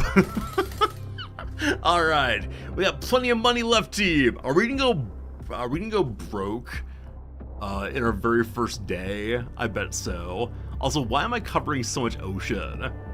One of you is to blame, who immediately posted, here's where you should have put your city. One of you is to blame for this decision. Which one it is, I do not know. Time is slipping into the future. Here are the Cleaners. Although the unknown extraterrestrial forces scouting our planet remain the ultimate threat to humanity, their work has been assisted by a mysterious human organization known informally as the Cleaners. We know little about the Cleaners beyond the fact they invariably appear within a few hours of suspected alien activity, forcibly taking any eyewitnesses into custody and erasing all evidence that might hint at an extraterrestrial presence. Alright, they're like the Men in Black with kidnapping, or what we used to call it, extraordinary rendition. Important missions are always handled by a team of Cleaner soldiers carrying military rifles and wearing distinctive green hazmat suits or rebreathers that entirely conceal their identities. More mundane work is usually handled by besuited agents with similar equipment to law enforcement personnel. As anyone that develops an interest in the Cleaners tends to disappear without a trace, we previously avoided probing too deeply into the organization. In turn, the Cleaners largely left us alone. One suspects Operations Division's monomaniacal focus on operational security made monitoring our activities far too difficult to be worthwhile. Obviously, this equation has now changed. The Cleaners are clearly devoting significant resources to eliminating us, and we must be prepared to fight them directly if we wish to learn more about our alien enemies. I hope you and your men are equal to the task, Commander. If we cannot defeat Cleaners, humanity will stand no chance against their extraterrestrial masters. Oh, so my scientist believes the Cleaners are being controlled by the aliens. Time continues going future. In 30 days, we had a funding report. Hello? Anybody? Alright, tactical mission Atlas Base. We must regain control of Atlas Base for long enough to destroy any remaining equipment that our enemies could use to monitor our covert activities. An elimination mission of the facility. If we win, we get strategic operations, whatever that is. We lose, it's game over. Our organization was unable to destroy encrypted command systems during the hurried evacuation of Atlas Base. We can't risk our enemies gaining access to valuable data within. The Cleaner assault teams appear to have departed the facility, leaving a handful of enemy agents behind. Eliminate them to complete our mission. I was worrying the game was popping up with an impossible task, but if there are very few people there, we're probably fine. So, where is this, I wonder? Back into Africa. Alright, it is time to send some of you out. Oops, select the ship. Right now I can only launch one at a time, it looks like. Is that true? Yeah. I don't know if setting an interceptor for, like, what's it called? Cover would be useful, but not allowed. So here we go. Hello, team. I think one wants to order the troops by when you want them to get out of the vessel. And this looks roughly right here. Am I allowed to give them more items? I think you are. Now here's their current carry weight. And does anyone have spare carry weight? I think carry weight, though, lowers one's time units? Possibly. And so I give you something else. Like, what do you want? Like, maybe a pistol, possibly, for longer range fighting? What does that do to us? It actually didn't lower anything on the chart there. So with that in mind, it might be worth giving people medicine also. Okay, so now we get the time unit penalty by going over carry weight. Would it be better to give him a medical pack instead? Well, unfortunately, it's overweight in general. So we'll stay with giving me a pistol. And then can you carry another shotgun ammo pack?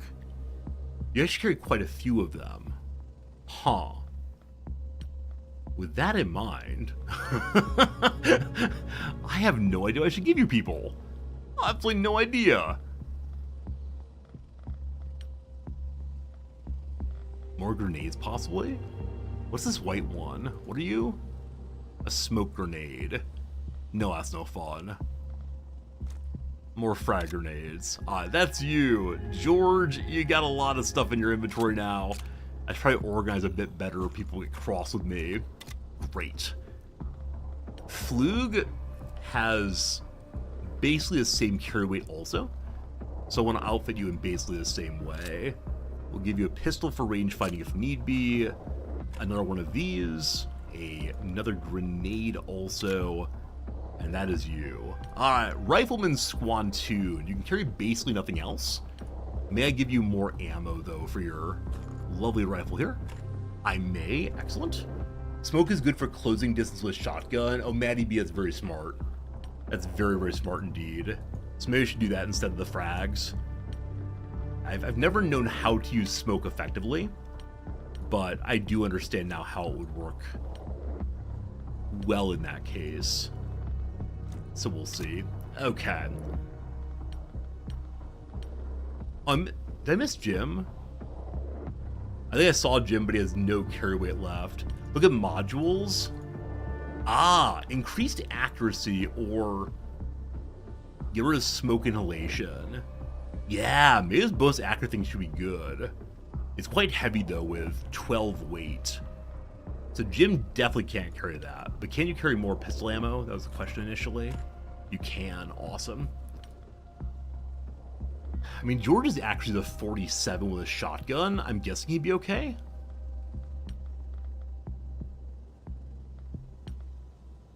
Alright, so Squantoon already has bonus accuracy off something. So he has this module here, I see. Now, Andrew Thomas, the thus far unnamed, is exactly at carry weight. Matthew Fisher can carry a little bit more. Do these stack? I assume they do not. No, you can have only the one. Fair enough. Okay, so we'll give you... What's the weight on this thing? 25. That's brutal. Okay, additional ammo. And then one more tiny grenade. As a rifleman, you'll carry another frag. You'll carry nothing, it's too heavy. Nora Williams! Nora Williams are heavy, has so much carry weight left. Do I give you the heavy armor? So they lose accuracy, but they gain armor. Huh. I don't know.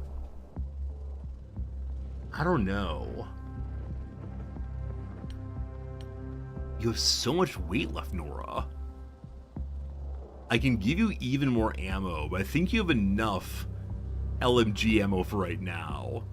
Pistol ammo looks ridiculous.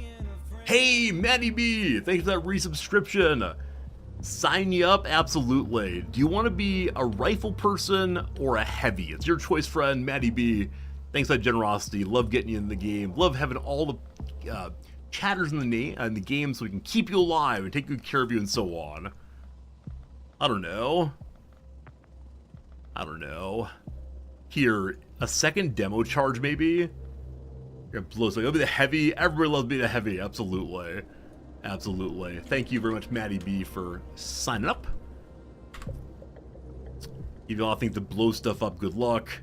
And lastly, Psy the Sniper. You actually have quite a bit more carry weight, friend. What on earth do I give you then? So smoke grenades from moving around could be good. Hopefully you don't need more ammo. I guess there's no reason to, like, pile up. There's heavier armor. So, yeah, we could give the more heavy armor instead. The glasses look pretty cool. So, okay, because the glasses are cool, you get that. Yeah, I guess let's load you up with additional ammo. And then, I don't know, one more flash grenade just in case. So you can run away. Nope, overweight. Ah, there you go, there you go. There you go. We have 5 left. Is that enough for one more sniper ammo? It is. Alright, team, we are ready to go. We are launching the dropship. Head into Africa. Long distance there. Long distance to go, but hopefully we don't get attacked in the process. I'm guessing this is everyone's first mission in the game, and it gets weirder as time goes by. Happy day 2, everyone. We've survived for 2 days. Here we are at the Atlas base. What to do? Let's go destroy everything. I read this earlier. All we have to do is kill all the units without all of us dying. Only a handful of enemies. They're basic humans. I don't even know if they're wearing any kind of armor, but we'll find out together. Must remember what we learned in the tutorial. Commander, this is a critically important mission. We left a lot of important things behind when we evacuated Atlas, including several years of research data. You need to clear the facility of hostiles so we can search through and destroy anything that might let the enemies monitor us, and recover my research data. Yeah. Look, I can't risk contacting agents until I know the communication network is secure. The cleaners have withdrawn the assault force and sent in a team of analysts, so I hope this won't be too hard.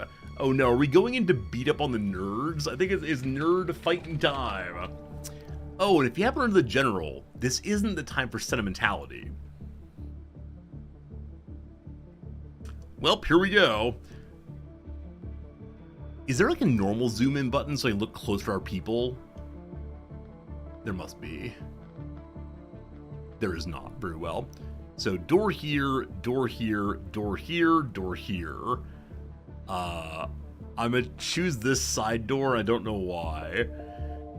Units adjacent to house can manually open or close the door with a right click. Very well indeed.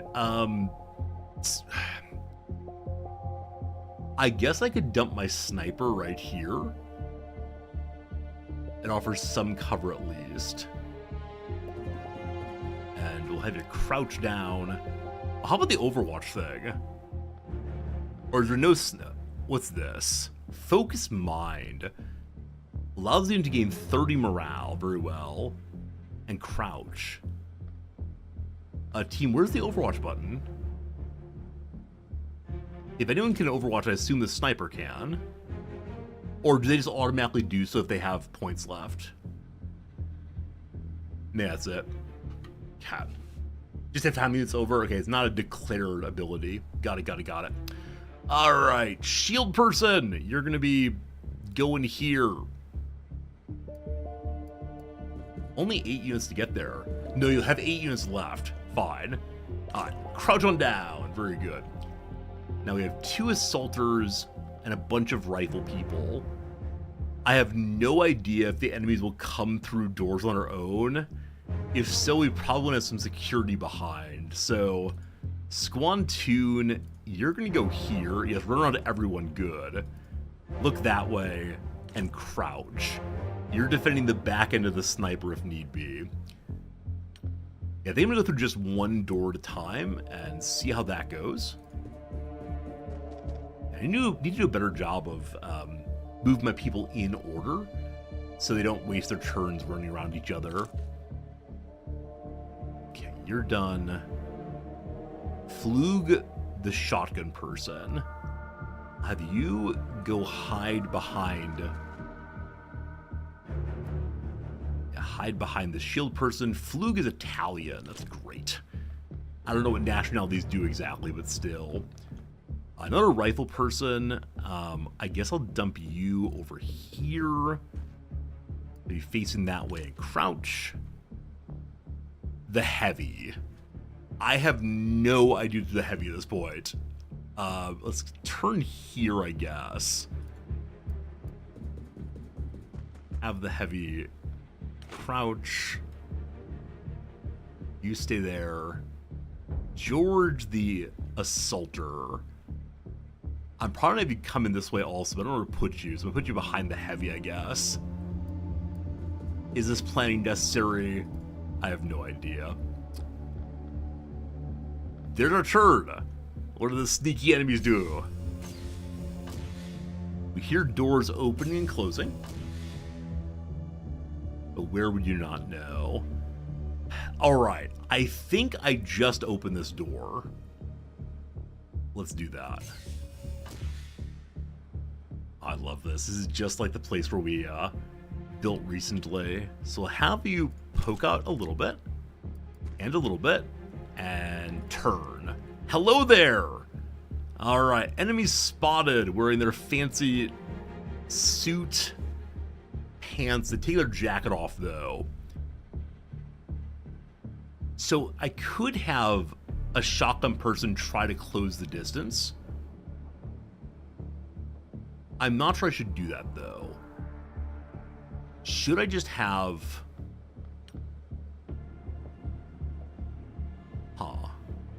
Should I be using my shield person to give my other characters cover? Maybe. Oh, we stepped into Overwatch zone, or into range rather. Alright, we didn't get shot. Our shield took about half, or about 30 damage or so. Okay, so where's the nearest rifle person? I believe it's you right here. That's a shotgun.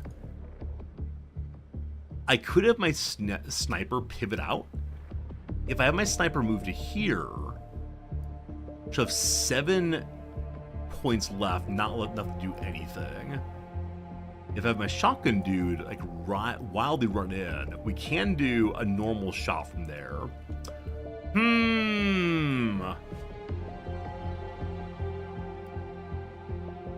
Okay.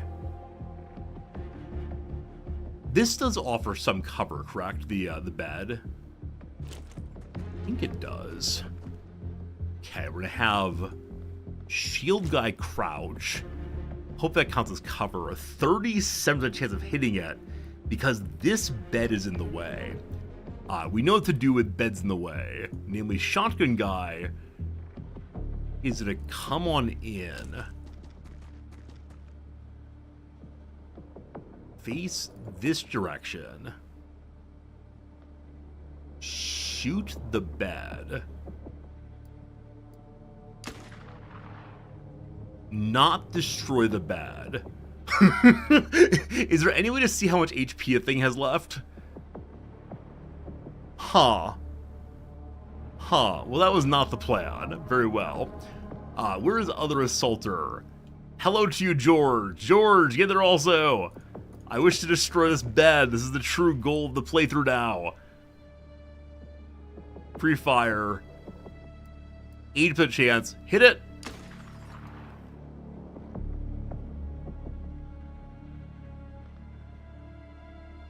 Do I get to be embarrassed now that I should have thrown a grenade, I'm guessing. Oh, this is not good. This is a comedy of errors, what this is. Yeah, it's damage. Can we shoot through the damage thing now? Most certainly not. Most certainly not. Andrew Thomas, I'm sorry it's come to this. Heavy needs 30 time is left to shoot. If you go to here, you have 19 left. Alright, Heavy's not going to do much this turn, I'm afraid. Man, is this gonna...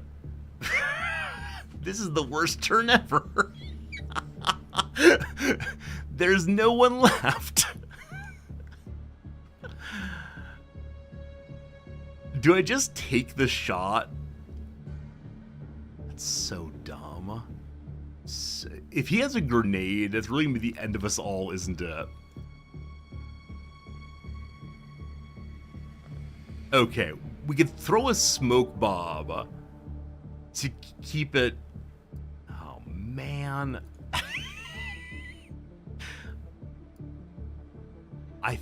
Oh, God. It's okay. It's the first mission. Surely we won't all die on the first mission.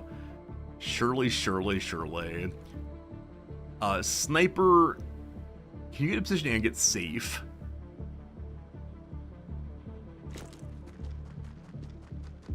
You can. Alright. I believe that is that.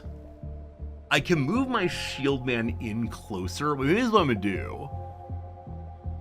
If I move my shield man in closer, he can take the shot. There's lots in the way, though. You're gonna stay there. Rifleman needs a 23 left. He's not gonna get there. We all just crouch. I give you my first turn. Here he comes. Shield, yes! And a snapshot response.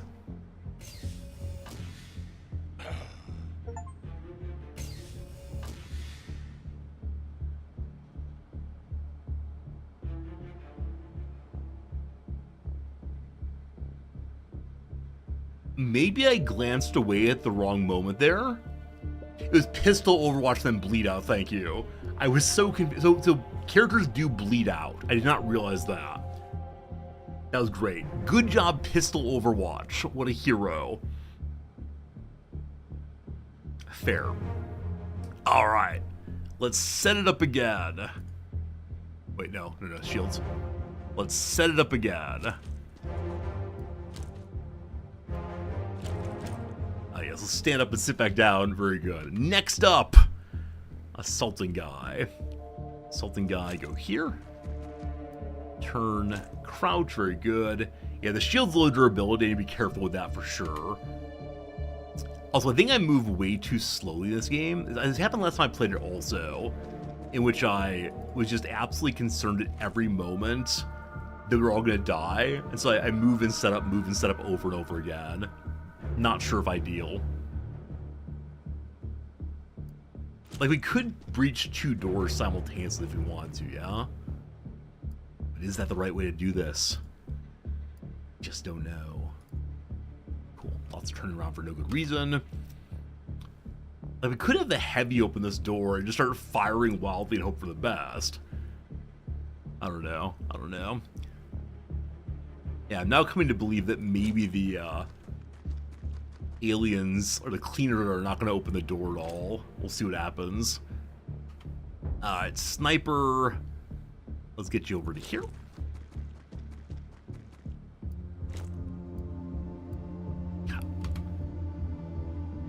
And then do I leave some folks behind just in case? Not as far behind as previously, but keep an eye that way. And Rifleman, we'll get you to this door just in case. Come on, Squantoon! Cat. That's turn. I mean, they are opening some doors. So eventually they will get to our doors, I'm sure. Also, this door just closed. So I'm guessing they auto-close after time. Alright, big boy. What's inside? Hello! There are 3 of them. In a room that looks like it's storage or hydroponics. It looks like storage, yes. Okay, obviously, grenading opportunity. on quite a few of them. I assume that these have Overwatch. So I kinda sorta left click. Yeah. We could just run forward and get blasting here. And then move forward in a way to throw a grenade. I think that's smart. Charge! Awesome. Crouch, stay, good. Now, in-ray grenades.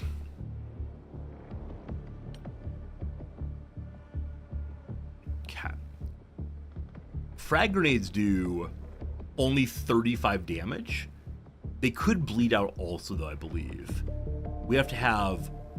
How many points to throw it? It says 51% time units, so we have 29 left to throw it. Probably too far. 20% chance of hitting there, but costs 62 units just beyond what she has. Okay, I have another buddy here. Throwing it costs 30 remaining. It's seeming difficult to do it this turn, so maybe overwatching is the way to go. The grenade seems really fun, of course. Shield guy has the demolition charge, which appears not to do terribly much to human flesh, but could be good on the cover here. Well, we'll go ahead and move shield forward to help with overwatching, I suppose. But how far forward do we go? I kind of want to go here and look this way. Though I realize I've used up all of my points now. And man, if they come from behind, we got problems. Alright, shotgun, you're done. May I overwatch in a way that helps us possibly? Alright, private guy. You're just gonna go here. You're gonna face there. I guess we crouch. I don't know. I have trouble with angles sometimes in this game. You're done for now. I should probably make sure we're defending the backside. Unfortunately, each move we have left now is not going to have enough for Overwatch, so... these are visible enemies already. I forgot that the colors of the enemies change from yellow to red when they become visible. So I may have had some shots I've missed. I'm not sure. Okay, I'm going to use the heavy to cover the backside in case they come through. But I want to do it where she can still fire. Yeah, unfortunately, that's only to here. Not ideal. But fine. Please don't die. Other shotgun, I kind of want to leave behind in case this door pops. And then sniper, sniper, Psy. What am I gonna do with you? She could go in and throw a smoke grenade just in case. Yeah? Like if she went to here... No, we have to have 23 points left. I think I'm trying to cover too much ground too quickly, is what it comes to for me right now. Then Matthew Fisher. I don't know what to do with you. I could have him right here, I suppose, with no cover. Well, that was dumb. Is there an undo button? I need an undo button at once. Alright, you're probably gonna die, Matthew Fisher. You're not named, though. I don't feel that bad about it. Here come the enemies! Wow. Oh gosh, okay. Okay, so having the heavy behind us was a mistake for sure. Okay, a few things have happened I didn't expect. Number one, it's possible to shoot through this thing. I assume there's a wall of some sort, but no, it does have holes in it. Good to know. Number two, this enemy ran over here, and so Buddy in the corner, Squantoon was no longer in cover against him. Yeah, I think I assumed that these were much more, what's the word? What's the word? Obscuring? Sure. Than they actually are. Fine to know.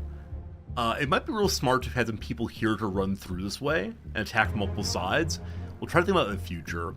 But Jim is currently bleeding. That is the top line concern here. So who among us has medicine available?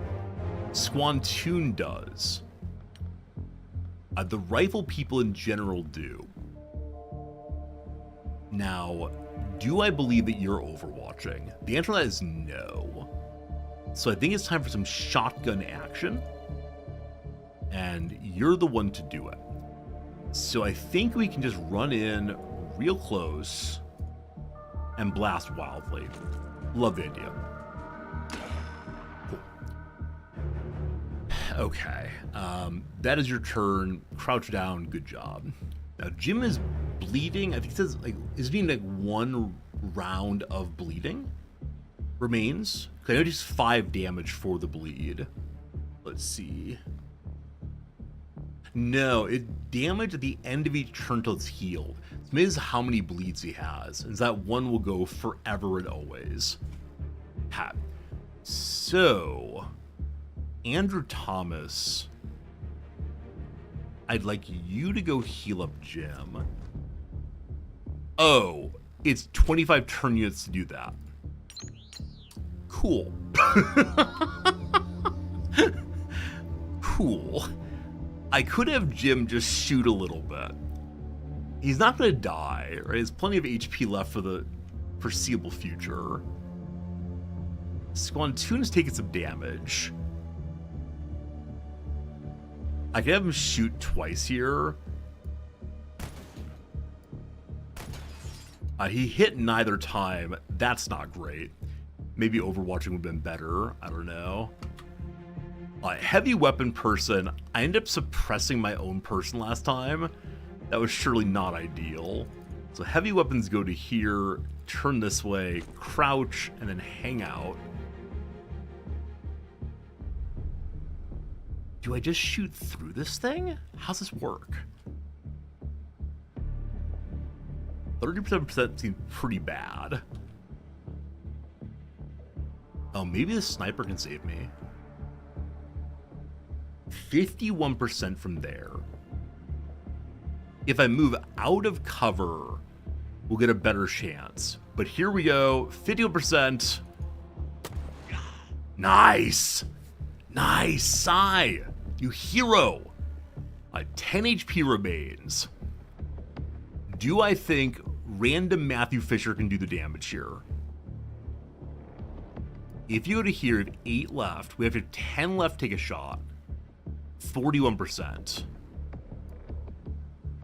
It's gonna be 41 because of the cover.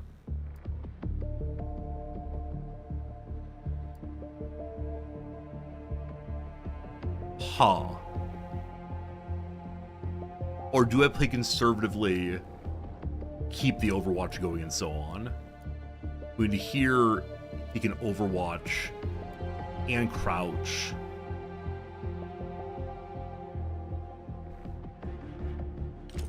Or do we just shoot? Because this guy is showing he's willing to shoot through, we just shoot. Cat. Does this change things? This may in fact change things. Jim, 75% chance. Get the kill, my friend. That may have taken a little bit more work than necessary.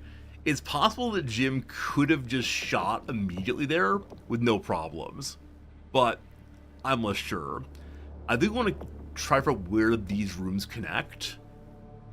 Like, I think this room might be off by itself. I actually have no idea. We should have been given a map of this place. In that is our former headquarters. We should know how it fits together, possibly. Flug, you're gonna stay there. Let's see what happens. Jim is bleeding. That's fine. We'll take care of you in a second. Don't worry. Don't worry. Cat. So, Dr. Andrew Thomas. I wish you to use the med kit on the Jim. Jim is now not bleeding and gained a little HP back. Shield has 24 health left. I wonder if this is a big long room, and so both doors will connect to the same place. I do want to go through here first, though, as I could just open the door with Fluke. We just push it and see what happens. That though feels a little bit silly. So, Sniper Psi, move to here. As long as you're standing, you can still take a shot. Well, if you crouch, you can do the less well accurate shot. Aim instead of scoped, fine. That's you. You stay there. I guess I should have riflemen line up behind the door here. Oh, also, can't we look on the ground? Is that a thing in this game? It is! There's Dead Guy! And his submachine gun if we want it. I don't see a reason to use that right now, but it is possible as always.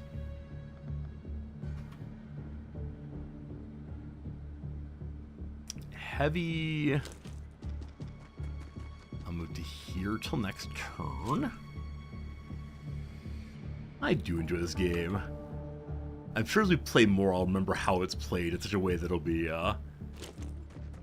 more immediately enlivening to us all, but we'll see, we'll see. Okay, Andrew Thomas has already done the healing. I don't know how many uses the medkit has. Might be... Yeah, it might be forever and always. Okay, shotgun guy, I'm gonna keep his Jim's backside, I think. Shotgun guy, Jim's backside. Oops. Crouch, please. There's the turn. All right, what do the enemies do this time? Genuinely nothing. I got 3 folks here and more folks here. Breach, breach, breach.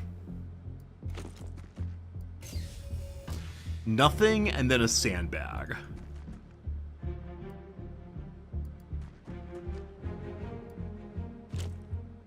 Okay, so this area appears to be empty. It does connect, though. Hey, civilian. Yep, this is going to launch on April the 1st into 1.0. Yeah, 1.0, this thing will launch. It's good to see you, civilian. I'm very excited to see how it goes. So because of that, I'm comfortable with Jim moving in also. Now, I don't know what any of these little rooms are. I do wonder if the base is mirrored, though, such as there's one enemy waiting for us here, like there was here. Let's have Jim and George go check that out.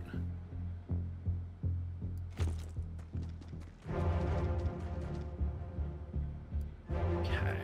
If we crouch, we can't reaction shot. I'll do the same thing here also. Can crouch. Good. Okay, Rifleman Andrew Thomas goes to here. Keep an eye on this just in case. Flug, you're gonna hang out there. Please don't shoot into your friend's back. Thank you. Friend Squantoon, can you get into here right now? You can, but without much left. We'll take the corner instead. Turn that way.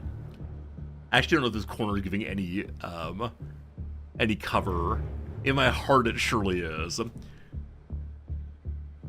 I am, as always, so susceptible to grenades. I always forget about enemy grenades until one hits us all at once. So the sniper does not seem super useful here. Just there aren't super long open areas. She did make one good shot that I believe damaged an enemy, or maybe, I don't know. She did something. Anyway, this feels like a nice long haul. And so hopefully next turn we can use her from there. Heavy, I don't know. Heavy headier. Splitting the party. Good luck, Maddie. Does anyone come to visit this time? Sounds like no, not yet. So I am curious if there's just one enemy here.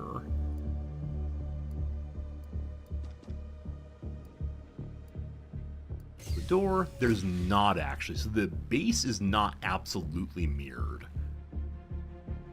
Interesting, interesting.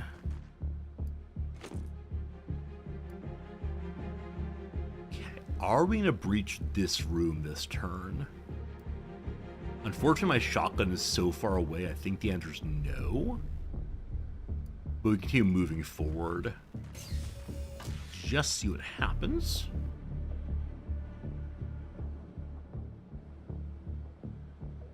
So I'm sure we're gonna find a hangar or two. I'm sure we'll find lots of interesting things as we go, but it's gonna take a while to clear this base. Friend Squantoon, let's rifleman forward. You should have crouched, actually, sorry. Okay. I'm gonna have the sniper go to here and really hope that no enemies come from this position. Hey, take care, Sai. See you again later. I'll take good care of your sniper. Hope to see you tomorrow. The sniper's in good shape. Can't promise it, but gosh, I hope for it.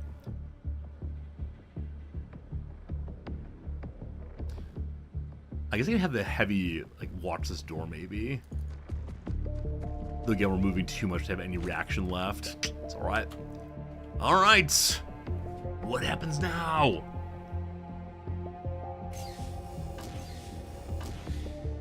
Jim has been cut off from the rest of the team. Very well. It is time to breach here, I've decided. So, just see what's inside. Hey, it's a fitness center. Cool. We can't... Okay, there is an enemy there. From here, I have a 7% chance of hitting him.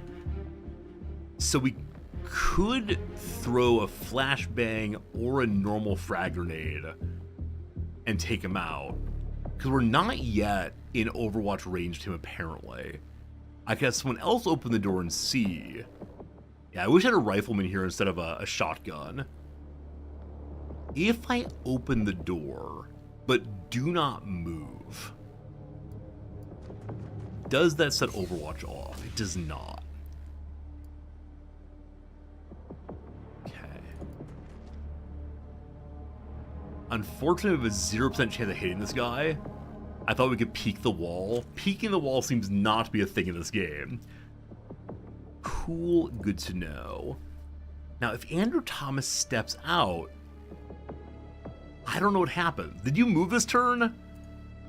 Okay, because I'm afraid, I'm gonna throw a frag grenade, which will destroy some nice treadmills, of course, but hey, you hit the workbench, or the weight bench. What's wrong with you? George, my beloved George, what happened? That was terrible. That was absolutely terrible. Jim, I'm gonna need you to rush back in here and maybe give George some cover if you can. Jim and George, what's going on, guys? They might be the least effective room cleaner of all time. If the heavy goes to here, can you hit or no? 0% chance, again, the wall. So if the enemy walks to here, we're good to go. Seems unlikely, though. Okay, so rifleman just behind. I really am considering just running him out here and start shooting. You know what? We're doing it. Please no Overwatch, please no Overwatch. Right, no Overwatch, good. Okay, so when we fired on him, it set off his Overwatch. Team, how does this work? We ran past him in a way I thought would set off Overwatch, but it didn't. You missed, though. That's not great. If you step forward one, you can't shoot. You can't grenade. You have nothing to do. Oh, it's pretty bad. It's pretty bad, team. We're all gonna die.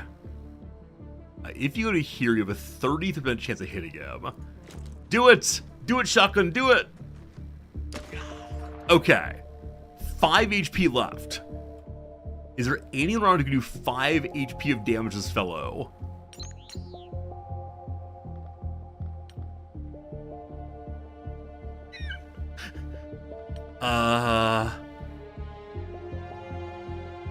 Jim could take a tiny baby shot. That's not gonna work, though. Oh, man. 5 HP. How'd this come to pass?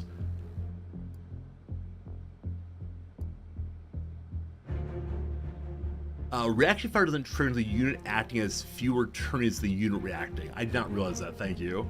I thought it was once you get into their range, they fire on you. But seemingly not. Alright. Wherein we all die. This is fine. I'm sure we're good, I'm sure we're good. Sniper, just hang out. We call it a turd. Hey! Hey! Okay, less of an A. There we go. I ended up working out. So I'm surprised he fired with what would be a 0% chance of hitting.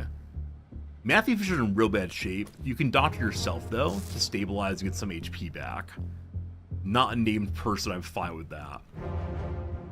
We've had Jim up to here. There's a door here and a door here. I guess we'll prepare to attack into this one next. We're told to get their affairs in order for the mission. In this game, every night is lobster and steak night. Yeah, every night is surf and turf night, is what we're to claim here. I gotta get my shotguns to the front line. Like, that they keep being so far behind is obviously not what we're going for here. Okay, other shotgun. Yes, you gotta be up at front or you're basically useless. Good. Rifle person, you're gonna stay there. Fisher took some damage, is at half health. You're being demoted to watch the back end guy. Squantoon has had a little bit more health, so I'm gonna put you, I don't know, back here maybe? Can't turn it all, no good. Heavy weapons fire, I guess I'm gonna try to have you come in from the side after it was in there. And then Beloved Sniper, you get to hear this turn? Not quite. You go to here, you're probably far enough away for no problems. Cat.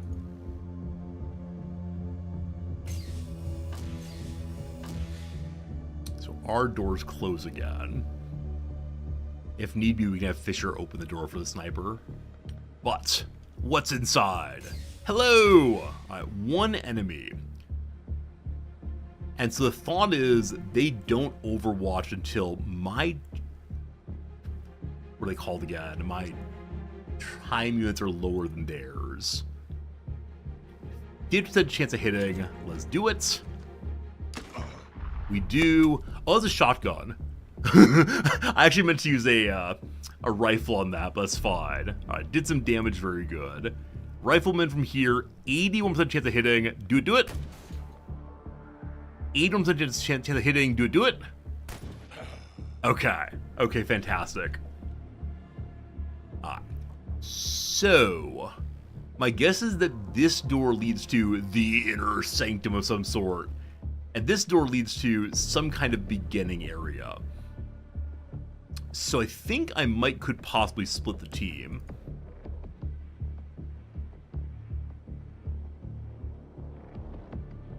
Like, this room must be pretty small. Maybe it is made like, all that.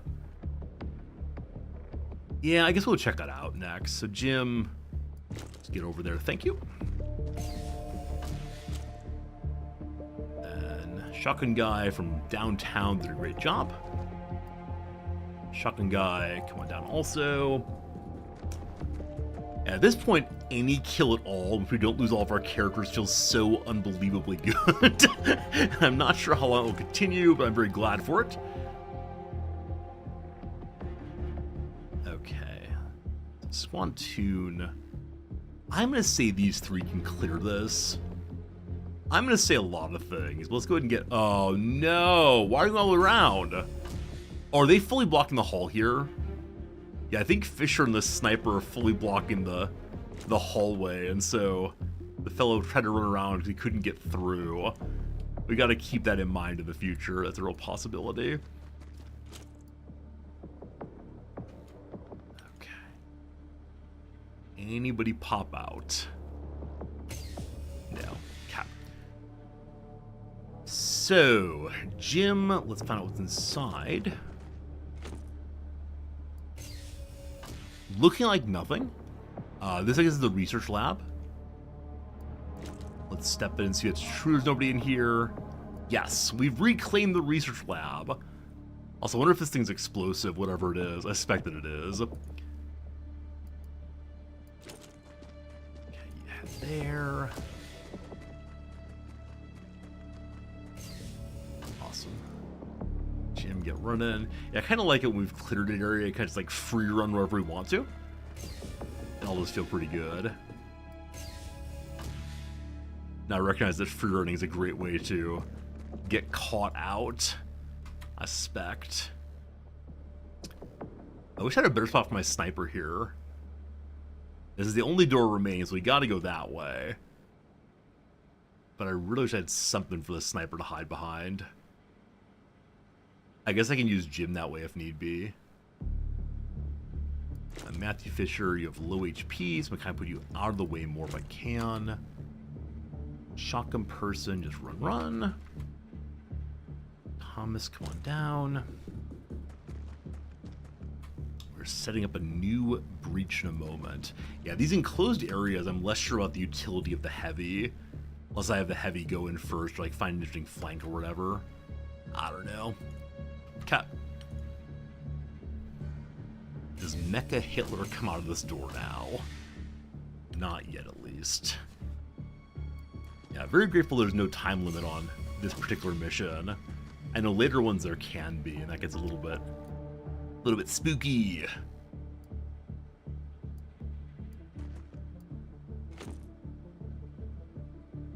If I put on free fire, yeah, so a shot to this direction is not blocked out at all. Who? Did you never play Wolfenstein, Harvard said? One of the last enemies is Mecha Hitler. All very strange. The 1990s were a strange period in time. I've been told my students are increasingly attracted to 90s fashion and 90s culture, which is very, very strange for me to hear because that was my youth. I guess the same thing as some students being into like 70s culture or even 60s culture when we were young. So again, shouldn't be terribly surprised, but it's always a little surprising anyway. Alright, so we have a whole bunch of riflemen here already. We gotta wait for the shotgun still. Okay, here are the shotguns. I'll put them in little alcoves here and hope they don't get friendly fired fragged. Is that the phrase? Fragged, I believe. Yes. Your high school students are into new metal. Alright. Yeah, I mean, you could definitely start playing music for, music for your students and say, hey, are you into this kind of thing? Or I think often songs that are popular still among us are songs that are relatively good. If we could separate what we enjoy about the music from pure nostalgia, that's probably for the best. But I think it's occasionally a little challenging to do. Alright, Flug, get behind Jim. You shouldn't be crouching, I'm sorry. Wasting your turn. I guess we're set up well enough, more or less, that we will breach next turn. Have you please don't kill Jim, thank you.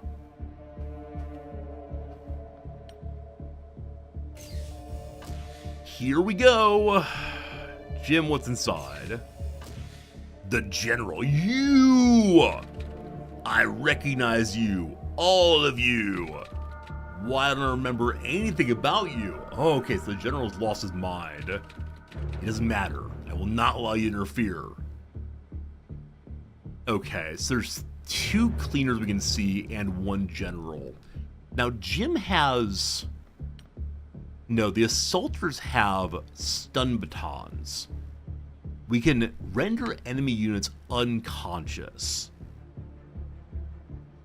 Should I try to save the general? I think I should.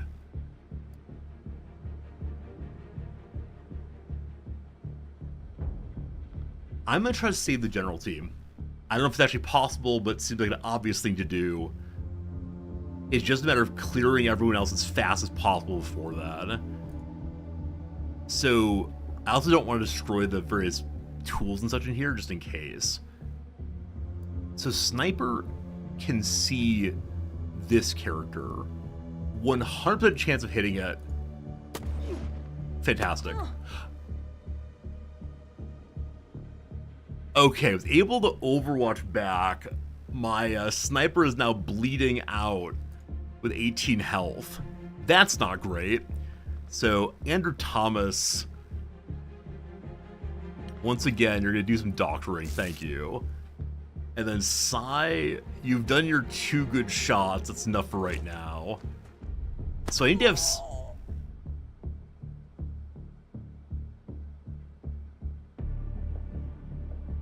Overwatch this game is not a one-time reaction. I'm used to XCOM, in which Overwatch is a one-time reaction.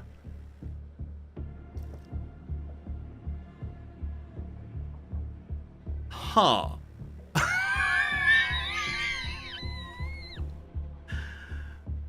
Oh, that's unfortunate.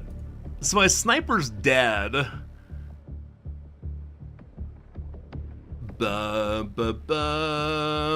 It's like old XCOM where your shots is based on the amount of time you have left. Yeah, no, you're absolutely right. I just forgot that. I definitely went into into XCOM brain and said, okay, this is how it works, no problems. But I completely forgot they can do it more than once. That's my first character has been named who has died. The general misses us, thank goodness. Okay, very good. Get an Overwatch from every direction. You're fine, Flug. Flug, you're fine. I need to be a little bit more respectful of the Overwatch IMO. That's the fact here. Can other assaulter get to the general and hit him? 19 plus. How much do you take? Wait, stun baton. It doesn't say. Oh, 26% turn units. We're good. So if you get here, go here. 59% chance taking him out.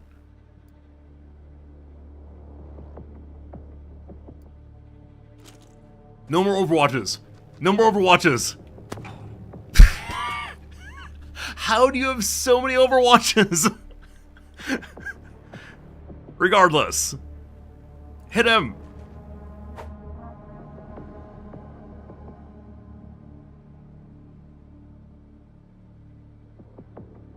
George. George. It's easier to hit suppressed enemies. Alright, probably should have suppressed him. These things happen. It's all fine. Don't you worry, George. You tried your best. Oh, man. Oh, man. Alright, Jim, I should have just sent you in early to go eat some Overwatch. Didn't really think about it too much. These things happen. Okay, so I have a demo charge. I don't want to use that. Go here. Crouch. Try to shoot this guy. Good try. Shotgun guy. Can't do much anymore. Fine. I'm a little dispirited. You might be hearing the sound of dispiritedness in my heart right now. Overwatch is no joke, I'm afraid. Go hide behind Jim, please. Hey, you can't do anything this turn. Good. Alright. Is this the part where we just kind of give up and say, well, Xenonauts 2 is fun. Maybe I'll play it again another day. Far, far, far away from now. I can throw a smoke grenade, I suppose. Gotta move first, though. Then you can't smoke grenade. Very good. Take your shot! Okay, we almost shot our friends. Excellent, excellent. Rothman forward. Take your shot. Hey, we hit one. Alright, no bleeding, we did hit one. Alright, shield was hit once. A miss. The general runs and misses against George. Runs, destroys the shield. Okay. Okay, we're good. We're good. Everything's good. Can't stop, won't stop. So, there's some bonus for suppressing him. Flashbang suppress, I believe. You gotta die also, though. So, Jim, if you go to here, do it. Thank you, Jim. Okay. So, unfortunately, I believe my only flashbangs are on the assaulters. The fellows who also need to go hit him to knock him out, maybe. Or do we just run in there and hit him and hope for the best? Sure. Hello. Hello. Okay. Stun 24. I didn't read more carefully. Ah. So you have to hit them for more than their remaining HP, I think, to knock them out? Possibly? Team, any help here? I hit him stun 24. What does that mean exactly?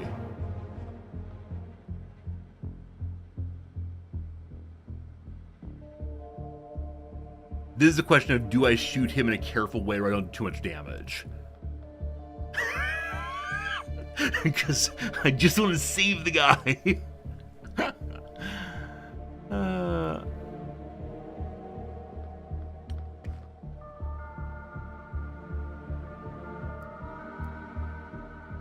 Can I shoot his leg off? I don't know how to do targeted shots. Yeah, so does anyone, no one in chat know how this works? It's fine if so. Don't kill him. Oh, fall unconscious. He falls unconscious?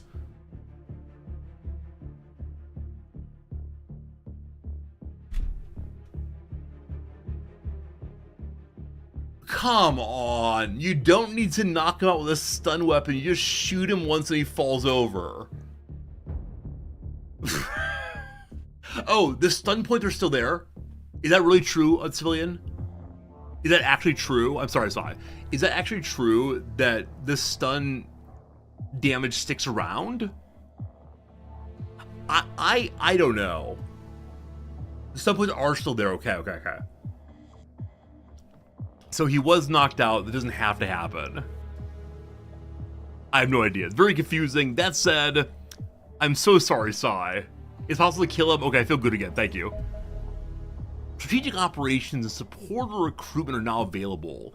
The destruction of the Atlas-based command room allowed operations vision to deploy covert agents to assist in our objectives. The organization receives 10 operation points per day, which will be spent on conducting various kinds of strategic operations for instant benefits, for recruiting supporters to unlock permanent bonuses. It can also be spent to eliminate alien infiltrators, which reduce the daily doomsday counter progress. Alright, y'all are going home again. Fantastic. So we could try to hire supporters. So different regions have different support, from scientists, security, intelligence. This is Democracy Manifest. So it is. And speaking of Democracy Manifest, Civilian threw me some money, which means Civilian gets to get in the game. All right, Civilian, who do we have available right now? We have on the, you get to choose, Civilian. You get to choose. Thank you for the 5 gifted subs. So generous of you. So you can be Andrew Thomas. Andrew Thomas here, a rifleman who's mostly done medicine so far. You can be Matthew Fisher, a rifleman who took a couple good shots. Or you can be a rifleman, an assaulter, a shield, or the new sniper. The new sniper will be going onto the ship immediately. No doubt about that. Lose one, get one. You want glasses, bro? Okay. Hello, glasses bro. Look like a bit of a nerd, as we all are, perhaps. The civilian. Again, thank you for generosity, my friend, as always. You're carrying too much. Gotta do some push-ups, my friend, for sure, for sure. We're gonna say you don't need the smoke grenade, maybe. Okay, so how do I move the sniper onto... Oh, the Skyhawk isn't here. We have to wait till it comes back first. Got it. Alright, so we should probably engage with Asia. Or maybe we already have all the Asia bonuses because we live in Asia. Hello, Europe. Europe is intelligence. Okay, so you need an amount of supporter points. We have 160 of them right now. And so the difficulty of recruiting that person is based on how fully guarded they are. Interesting. North America, I see a star here. So I wonder if that star means is better defended. If I try to do intelligence, heavily guarded also. Huh. We don't know what the star means. Other than maybe like EA money. The security team is easy to get. We can get it right now. A local military official could assist the organization in neutralizing extraterrestrial security threats, lowering the chance of doom over there. What I really need is money. Here we go. This is in Latin America. We identified an official with oversight over significant quantities of classified government funding. A portion of it can be rerouted to the organization to convince them to support our cause. I'll use my points for that immediately. Absolutely. Okay. We can immediately spend points to raise funds, reduce tension, identify recruits, or construct a base. I already spent them on trying to get myself something else. We're building slowly. Research, none selected. I wonder if we have to wait until the ship comes back with nice items, probably. Yeah, they're all airborne currently. Nothing to do until they get home. Welcome home, Skyhawk 1. We now have waveform analysis, which advances the plot. Combat vehicles, or what happened to the general. So I'm excited about the general home. Why did you betray my organization?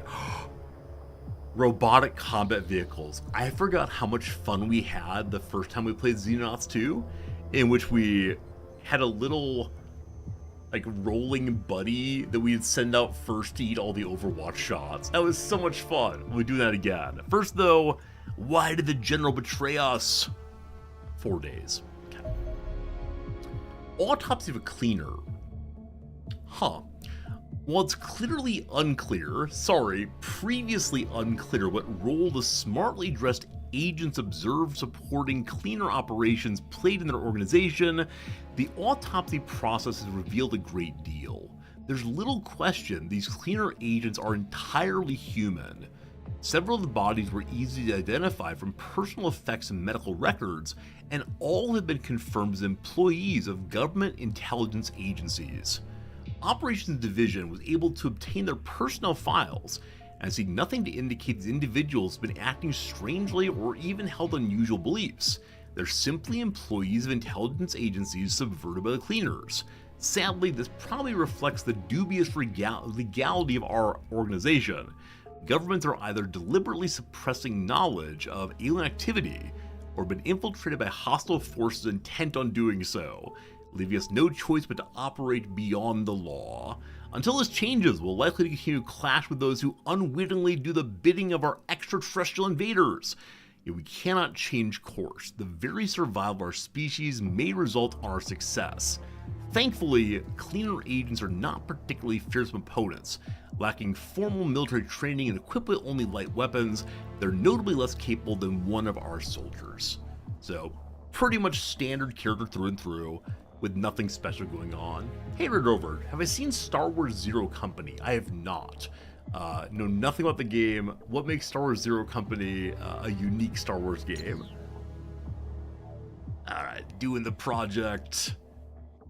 Doing some science. Saving up points. How's the team looking? Hey, some people became corporals. So people who went out became corporals. Also, I can now move new sniper on board. Can't keep losing snipers at all. It's a Clone Wars XCOM. Oh, cool. Yeah, I mean, if this is an XCOM-like game, I'll definitely play it and lose all of my characters, but play it and enjoy it anyway. Star Wars XCOM is amazing. So we also have an Unwell Rifleman. So civilian, I mean, you have all green and yellow stats. So because of that, you're going on board too, my friend. We'll try to good carry all, of course. So there's a new team for right now. I should probably be trying to recruit some more soldiers also. Does it cost money to recruit them? It does. Not a huge amount, though. So let's look through and see who has really good overall stats. Like Colin Thompson here, another American nerd. Is this a good all-arounder? Cool. Andrei Pavlov here of the USSR seems pretty good also. And is that enough? We have one more person. Lucretia R here. Oh, is Jim's shield totally broken? It probably is, Feta. I'm not sure if shields and other items are replaced when you get back home. We'll check and see, though. Yeah, lower bravery. We need that higher bravery. So, Luca Esposito. Or Victoria French. Is it Gagne? Gagne? There's a reliever for the LA Dodgers who had that last name. Eric was his name. Incredibly fast fastball pitcher. Amazing closer, but was definitely involved in the business of the drugs. As you do. Good old the drugs. Alright, team. All beds are filled now, I do believe. Time continues on. Doing good. Okay, I want to check Jim's shield. It's in the armory. Hello? Yeah, it looks like it automatically replaces the things that were damaged previously. Now, the people who were recently added to the team, civilian, for example, yeah, you can't create much else, can ya? Nikita Pavlov, our new sniper, has quite a bit of carry weight left, actually. What to do that, I do not know. Can you carry your own medical kit? You cannot. I don't know. I guess more smoke. That would have kept Sai alive. It did not, though. Alright, that's fine for now. We see the number of our characters on this ship are kind of lower health. It might make sense to replace them with people who are, you know, higher health. But we won't need to launch immediately, so I think we're okay. Money is going up every day. How many gift subs to get in the game? I mean, Grob, realistically, if you give 100 bits, you get into the game. I'm never going to say, oh, you need to, you know, give X amount of money. It really is any subscription or tip to the channel. If it's like 1 bit, probably not. But yeah, like usually it's 1 gift sub will do it. But, you know, you've been around a long time, Grob. For you, a very small amount is fine. Every bit counts, of course, but just make it more than 1 bit and we're good. If you do 2 bits, we'll even give it to you. How many subs is a bit? So, none. The amount that I get off of a subscription is about $2.50 usually, so 250 bits. Hey, Fedafist, thanks for the generosity. Both now and in the past, as always, my friend. So, Feta, do you want to be a rifleman, a sniper, or someone who will come on board eventually? Any desires for these characters? Or the dealer's choice here. Thank you, Fedafist, for your generosity. And Grobzilla, thank you for the generous gift sub also. You didn't have to do that, of course, but thank you for doing so. Everybody wants to get in the game and surely not die. Feel free to call anyone you want, Grobzilla. Oh, for $6 USD subscription, I get about 250. So 250 is the average based on all the prices around the world. So for a 6 USD subscription, I would get $3. But there are other places where, like Turkey, for example, I don't remember how much I get. It might be less than $1. So it just depends all the way through. Benefits, do you want to be a rifleman with a med kit? Cool. There you are. You've done the most medicine stuff so far, so we'll get you in there right away. Again, Fedifis, thanks for your kindness. Take good care of you. And then Grubzilla, you want to be that sniper. Understandable entirely. I'll try to keep you alive. Civilian! What are you doing? What are you doing? Civilian, thank you for the 5 further gift subs. That helps quite a bit with paying for the bills and buying Magic the Gathering cards, as you do, of course. Civilian, thanks for the kindness, sincerely. Also, I just turned on sticky keys. That was a mistake. All right, Grubzilla, this is you. Civilian, do you want me to hold your name in the background, or do you want a second civilian? All these civilians being sent to their deaths. We continue waiting here at the end of day 3, almost day 4. But thanks for that generosity, seriously. Every tip you give here does help me so much in keeping the channel going and having a good life and living inside a house and so on. It's really great of you. Objective update. Infiltrators active. Several potential supporters appear to be acting strangely, leading Operations Division to conclude they're aligned with the Cleaners. These supporters have been reclassified as infiltrators. We believe that they're using their influence to accelerate the Doomsday. Each active infiltrator increases Doomsday counter by 0.5 per day. You can eliminate them by spending operations points. Oh, Civilian, you prefer not to fight the aliens? I'll try to keep you home and safe. We'll see what happens. We'll see what happens. Okay. So, we see now that the North American security forces are against us. And so they're making it more difficult for us to do eliminations. And also, Doomsday goes up faster. 4 Doomsday points a day. So in 6 days, we can stop the Doomsday. The elite scientists of Latin America are working against me. Oh my goodness. Hey, Quixotic Jedi, it's an amazing name. I love that, thank you so much. Yeah, all the security against me. Not gonna be any funding in Europe. Why am I in Tokyo? What am I doing over here? Hey, Quixotic, that's an amazing name. Alright. So I wonder if I should have spent my first points not on getting more money, but instead on stopping Doomsday. We'll see, we'll see. Oh, team, it's almost noon. We finished interrogating the general after we captured him. Here we go. Capturing our former comrade has been an astute choice, Commander. We've learned far more from studying him alive than we could have gained from a dead body. Oh, I wonder if I should have captured one cleaner also. I think it's always good to try to capture one of whatever. Observation of the interrogation carried out by Operations Division suggests our prisoner is a shadow of the man who led the organization a few weeks ago. Confused and clearly disoriented, he frequently trails off midway through answers to stare blankly into space. At other times, he's consumed by sudden flashes of rage, which then dissipate as fast as they appeared. Although our initial medical inspection revealed nothing unexpected, a subsequent brain scan revealed the presence of a significant swelling and bleeding in the skull. This is the sort of injury one might see in a stroke victim, yet in this case the cause appeared to be extensive tissue burns localized in the brain itself. Precisely how the general suffered severe burns to the inside of his head is unclear, yet it seems unlikely to be a coincidence.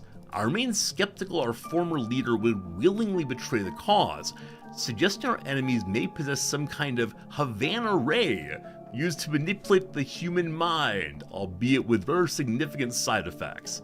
Sadly, I cannot say whether he will ever recover from these injuries. His symptoms may improve as the cranial swelling from the burn subsides, or the brain damage may ultimately prove permanent. Regardless, he will spend the remainder of the war in a cell.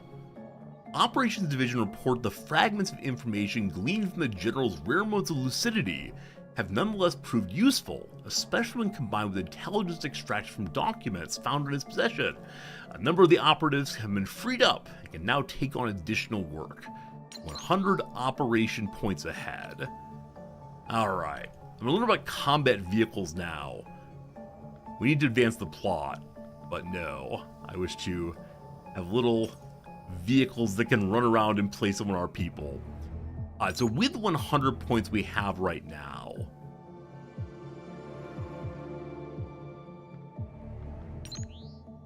I feel like I should stop someone that's causing a doomsday increase.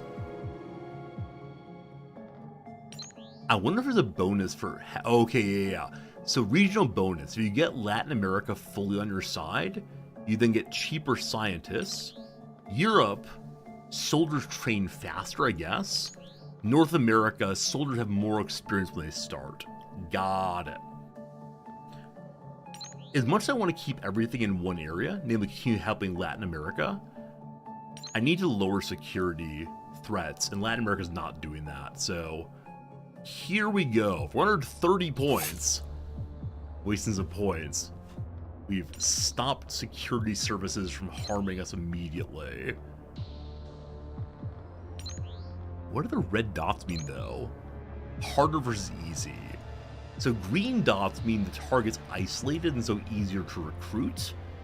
Red dots mean they're more guarded. And then the last one is the elite. And the elite cost a lot more. No surprise the elite of North America are the money holders. Alright, everyone healing up nicely. Everyone feel a little better than they were before. Let's see. Yeah, they are healing up actually kind of quickly. More quickly than I expected, frankly. We melt on metals. Oh, right. We get these stores. So I can sell their weapons, I guess. I don't think there's any benefit in keeping them. Also, as we sell more of them, they're worth less and less. But that's not a good idea. As far as the corpses, I don't like selling dead bodies. It feels quite gross, but off you go. Go into the black market. I think eventually you can do other things with the items. Get resources that one needs to make super alien stuff and so on.